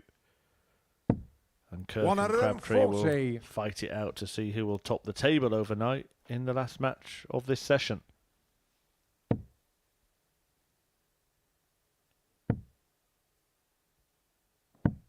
$44.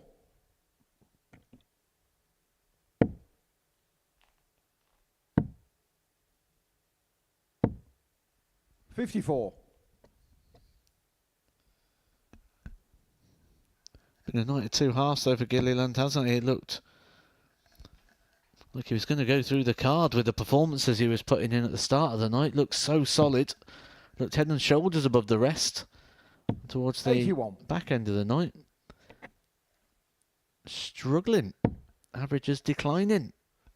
We look for narratives. Suppose one of them is lack of practice, which we mentioned earlier. Another might be that injury that he would have hoped to overcome, but you never really know until you play a lot of darts. 180. Then again, he can still do that. That will. Tops again for Danny Jansen. 50. Not found this Christian time, but Carr, Gilliland needs something 149. special. It'd be a big 6-dart conversion if this goes.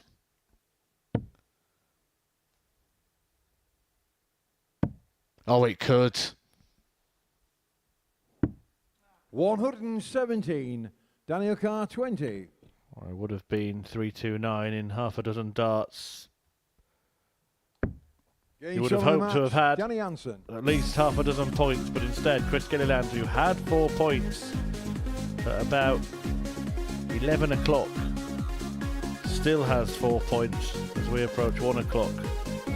Danny Jansen joins him on that number. Cam Crabtree and Aidan Kirk both have that amount as well. They're going to shoot out to see who will top the table in the final match of the session, but Jansen leaves the happier of the pair. Gilliland unable to add to his first 2 victories by losing his last 2 games. Jansen wins 4-1. Kirk Crabtree coming next.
So the final match of this evening will determine which of these two players will be top of the table overnight. That might not guarantee a place at finals night, of course. Just 6 points, the maximum haul, and there will only be 4 points separating the entire field, and crucially just 2 points separating the top 4 in a group of which 3 go through. So we're not going to be really any closer, but one of these players will put themselves in the best position of the 5. I'm going to ask Matthew Edgar a difficult question, but based on what you've seen tonight, which one would it be? First leg, Aiden to That's through a first. rough question. Game on. Aidan Kirk's got progressively better every single game, and when I say progressively better, I mean from game 1 to game 2, he went from a 47. 76 to an 87, so an improvement of 11 points.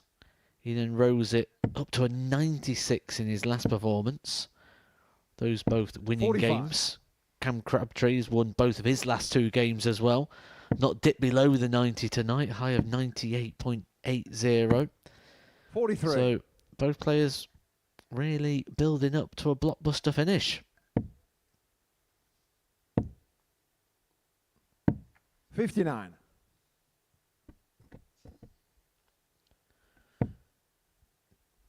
I think I politicianed my way out of that one there, didn't I? 60. Got away with it. Yeah, I wasn't going to comment.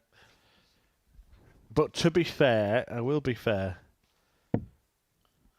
You do tend to be honest, so you don't make a habit of sitting on the fence. 180. And if you say it's going to be unpredictable, it usually is. 100. Although you did say you fancy Kevin Burness to top the table. He's currently bottom. 139. Easy for me asking the questions. And Cam Crabtree's asking a few of Aidan Kirk in his opening leg. Come to car 78.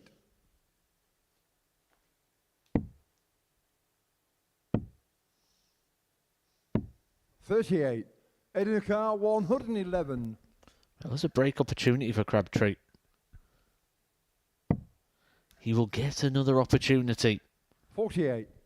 Camera car 40. You do feel on ceiling on where they're going to go in the game, on who could go the further. You'd back Crabtree, but does that make any difference on this evening? Or on this morning as it is now in the UK? What a dart that would have been had it found the target, having blocked half of it. It's 1. A double 16 for Aidan 31. Kirk. He fails to Camera find car it. 40.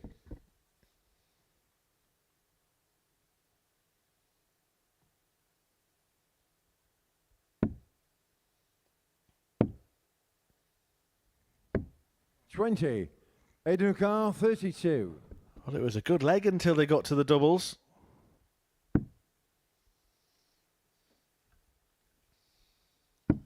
Game shot on the first leg, Aidan Kirk. That was a very good dart. We saw what he could see. Not much of that bed. Second leg Camden through first. Game on. You mentioned the doubles there being the problem. Crabtree racing down and missing 7 darts there to break the throw. 100.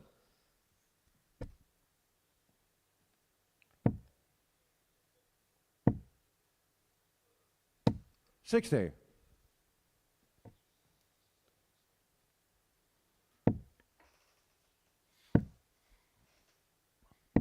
$57.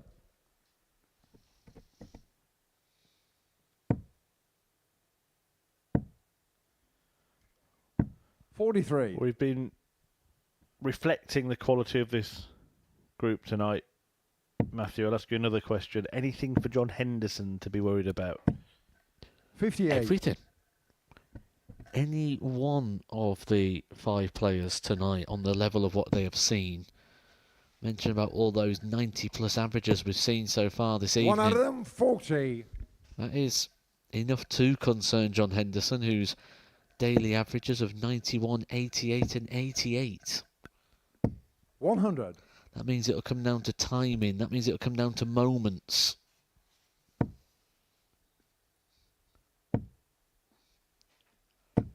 $140. Henderson through having won Group 8. yesterday or Wednesday.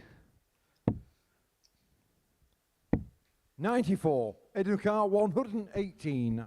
So treble 20 for starters. And still can't find it. So Crabtree, 58. who missed Camera 7 car, darts to 92. win the first leg, has an opportunity to level the match. Could not hit a double in the 52. opening leg. Goes for 2 Edukar, to win the 60. second.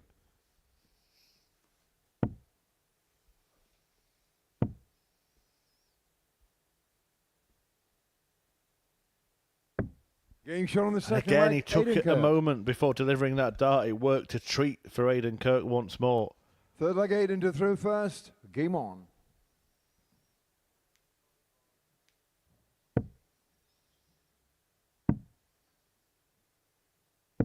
$57.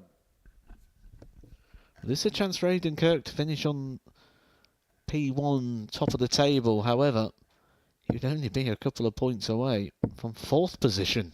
140. Could be another scenario very similar to that very weird group we mentioned with Lee Budgin in 1st or 55. 5th.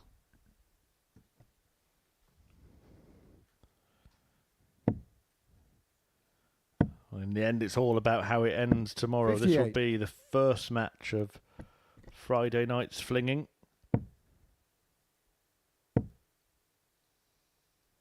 97. And often it feels like the matches towards the end of a group are the most important, but I actually think this last match of a group and the first match of the next day could be huge 95. because it's a chance for a player to pick up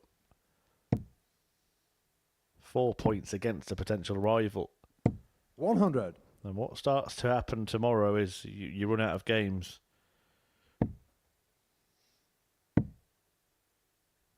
Right now, 96. everybody still has hope.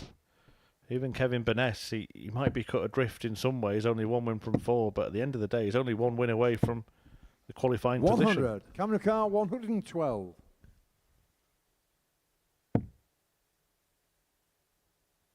Choices. Chooses tops. 72. Over the Aidan top. Car 92.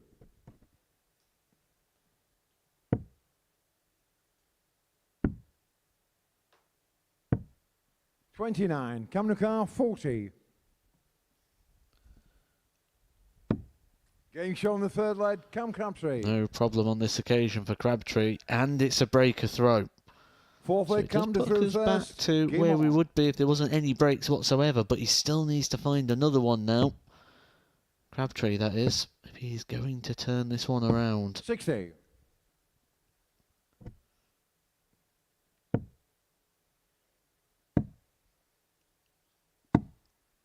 $58.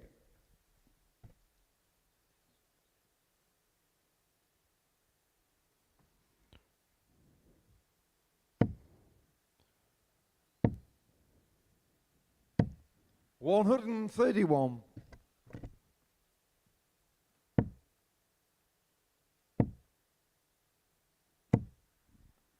$85.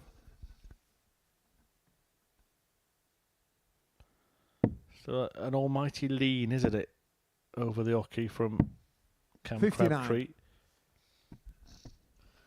Yeah, it is something else. When I mentioned the conversation we spoke about stance and posture, 100. and he asked me my take on it. I told him what the issues would be within his action, within the way in which he positions his leg, the way in which he positions his body. And I told him where he would potentially have future problems, and he says, it's ironic you say that. He says, 97. because I'm already having problems there, of which I need to go and see the chiro.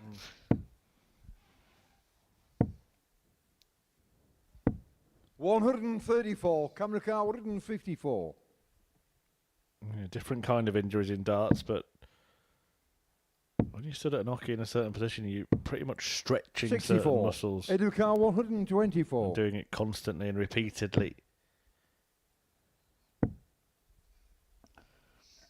There's a lot of different 42. things going Camera on. A car lot of the 90. time, it's not even just about the muscles. It's about dropping onto joints. A lot of the time, people throw the dart, but using the muscle to propel and then 85. drop onto Edukar joints such as 82. the elbow and the wrist.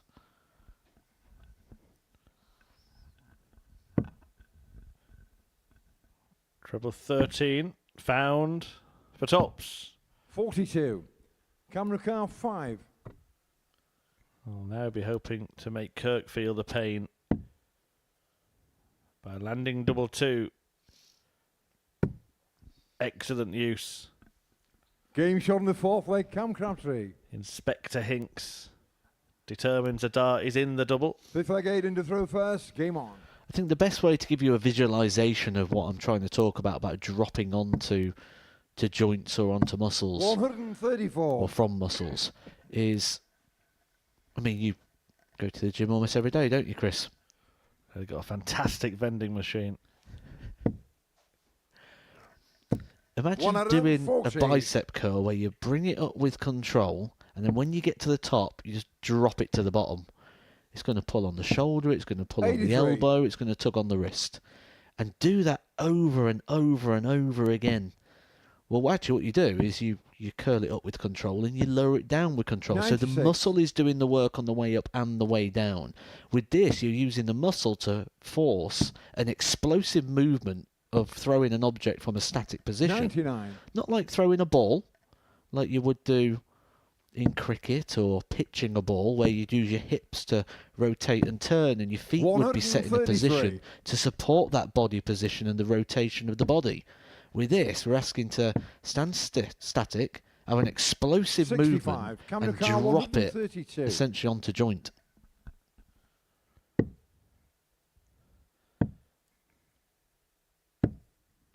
$60. Aiden 120. Well, we have an explosive moment in this match.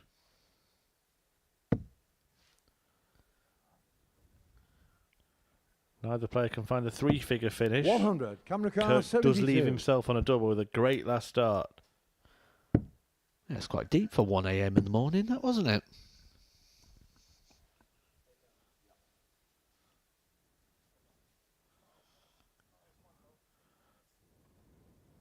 Well, that's what he wants.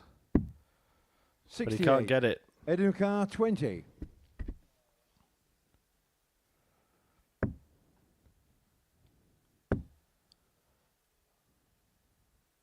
And again, he's done this quite a lot, and it's usually worked. 15. Hasn't worked on that occasion. 4. For a complete turnaround here for Crabtree. He was 2-0 down.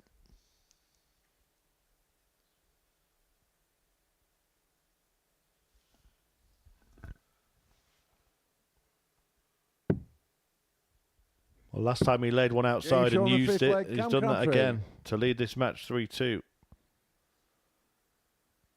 6 leg Cam to throw first. Game on.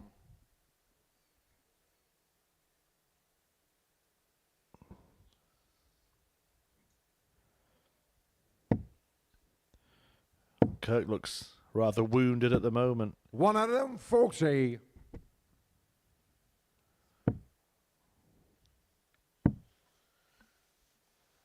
$96.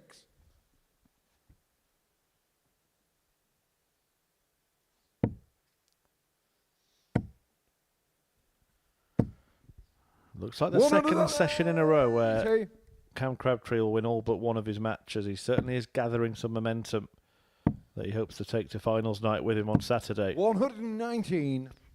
The only one he would lose tonight, if he does go on to win this, would be the opening match, when Chris Gilliland was running riot. 90. We're just saying about Aiden Kirk having the possibility to be top of the table. The way it's going, it'll be Crabtree 93. that'll be Camera car topping the table 91. overnight. He's going to get 6 darts of which to do that from 91. Double 16, shot in the match, and Cam there it is. Crabtree. What an end to the game. We've seen plenty of legs like that tonight. That was a dozen darter from Cam Crabtree. Aiden Kirk's thrown a few of those himself, but he's on the wrong end of this one. As Crabtree makes it a hat-trick of wins. He's happy with his evening's arrows. And Aiden Kirk, well, he will be relatively happy as well, the pair of them. Occupying provisional qualification spots. The top 2, in fact, in the table. But it's Crabtree that sits alone at the summit, having won 3 of his 4 matches. He signs off with a 4-2 win over Kirk. A nice 91 checkout in there to seal it. He makes it 6 points. Kirk, Jansen and Gilliland on 4. Kevin Burness on 2. And myself and Matthew Edgar will round up all the action at the other end of this. Welcome back to the party in Portsmouth here at the Modus Live Lounge. And he was right. Van Velzen's had opportunity, but it's Steve West that takes his opportunity. Does he get one this time? The jury's out. Is the double in? Listen to that! And Jimmy Van Ski is still alive! He's made it! And Marvin Van Velzen!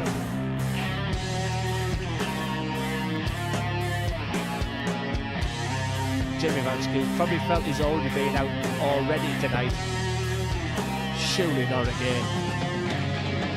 Oh, Jimmy! It's a wry smile. What a finish! What a man! What a response! Of the 5-time weekly champion. It's Jimmy Van Ski who makes the final!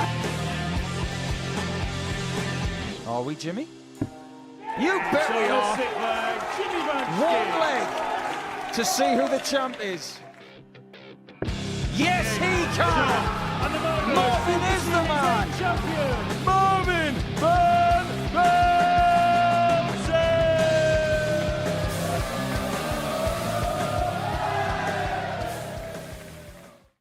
So that brings an end to this evening's action. Here's a reminder of what has happened across the 10 tungsten ties we brought you. And Cam Crabtree is the player that will be the happiest, having lost his first game. He won his final 3 to climb to the top of the table. But as predicted, it is close, and it's going to be close tomorrow. Even Kevin Burness with 1 win, Matt, will feel there's a chance to get through. Certainly with the level of which he's played, and everyone's going to feel that tonight. The level of which they've played has been more than good enough to top this table. Crabtree's there because he just won those key moments, and he got those, and that comes down to the quality that he's got, and the quality he's shown when he's played on the Pro Tour. And I keep going on about that semi-final. You don't get given semi-finals on the Pro Tour. You've got to go through seeds, and multiple of them, to get to that stage. So you've got to have that touch of quality of winning the moment. He's won pretty much all of those ones this evening. Reacted very well in the game against Kirk in the last one. He had chances in the opening leg, missed 7 darts to break the throw. Went 2-0 down. You start to fear the worst for him at that point, but ended up turning it around with, again, winning moments and touches of quality. How big an advantage does that give him going into tomorrow? You'd normally say quite a big one, but actually he could be swamped very quickly because everyone behind him are not too far away, and he'll start looking over his shoulder. He's got to start tomorrow with a game he's just ended the evening with Kirk. So I think after that game, he may feel he's got a bit of comfort. He may feel that he's nearly there, but right now he'll probably still feel quite a long way off. Yeah, a few players chasing him, 3 of them 2 points behind. One of those is Danny Jansen. What have you made of him tonight? The same I have all week, really. There's been moments you watch him and you think this guy could go beat anybody, and then there's been times where you think he could lose to anybody. And it's been moments, it's been flashes. He's not quite strung it all together as of yet, but again, like we said earlier with Crabtree in the assessment, he doesn't have to string it all together right now. He's got to do enough and get himself to Saturday, and that's where he needs to string it together, and that's when he needs to produce his best. And I think the best highlight for him so far this evening has got to be the tumpless checkouts. Yeah. I mean, the 158, a real key moment. And not just those tumpless checkouts, it's also those sort of the 72, 74 things where you get 1 dart at a finish. Yeah, and I think there's been a different story for every single player tonight, even though they've all got a similar kind of number of points in the end of the evening. Chris Gilliland's story was a fantastic start, but he's got to leave disappointed, hasn't he? He had 4 points after 3 matches this evening, and he's still got 4 points after 10. Yeah, I couldn't quite work it out really, because at the start of it, you've got to say he was incredible at the start of the night. and 91 average, 96 average. You think, well, if he continues like this, no one's going to touch him, because it was the style in which he did it and the way in which he did it. He just looked so composed. He looked so clinical. Wasn't letting any opportunities pass him by. And then the second he let an opportunity pass by, then it was 2 and 3 and 4. And it unravelled very quickly. He didn't deal with a setback very well at all. So it'd be interesting to see if he can recover that tomorrow, or if we continue on this downward spiral. Well, let's show you the table then. This is how the 5 players sit. Crabtree top, as we've just discussed. Whoever won that match between himself and Ed and Kirk would have been top overnight. Kirk finds himself in that middle with Jansen and Gilliland. Remember, the top 3 go through, so Kevin Burness has a little bit of work to do, but again, 1 win away from joining them on 4 points. Is there anything tonight that makes you think there is a certain player that will go through, a certain player that won't go through? What have you learnt this evening? Well, I think by the benefit of Crabtree having 6 points on the board, we know he's only got to win 2 games tomorrow and he's in. So that's going to really help. He's got to win 50%, and he's more than capable of doing so. So that's a big advantage. I still think Kevin Burness is going to play a part in this. He's played far too well. Every game's been over the 90. So he's been too consistent that he's not going to play a part in maybe upsetting the apple cart, or at least getting himself into contention for one of those qualifying places. But that being said, can you really discount anyone? And that's what I prefer to do. I prefer to look at it and go, right, that player's gone, that's gone, and try and narrow the field down. But there's nothing there that I can dwindle it down. We've got 5 runners tomorrow. All we do know is that John Henderson will be there on Saturday night, and tomorrow we will find out which 5 players will join him. A double session of darts. You know the time and place. We'll see you then for more Modus Super Series action.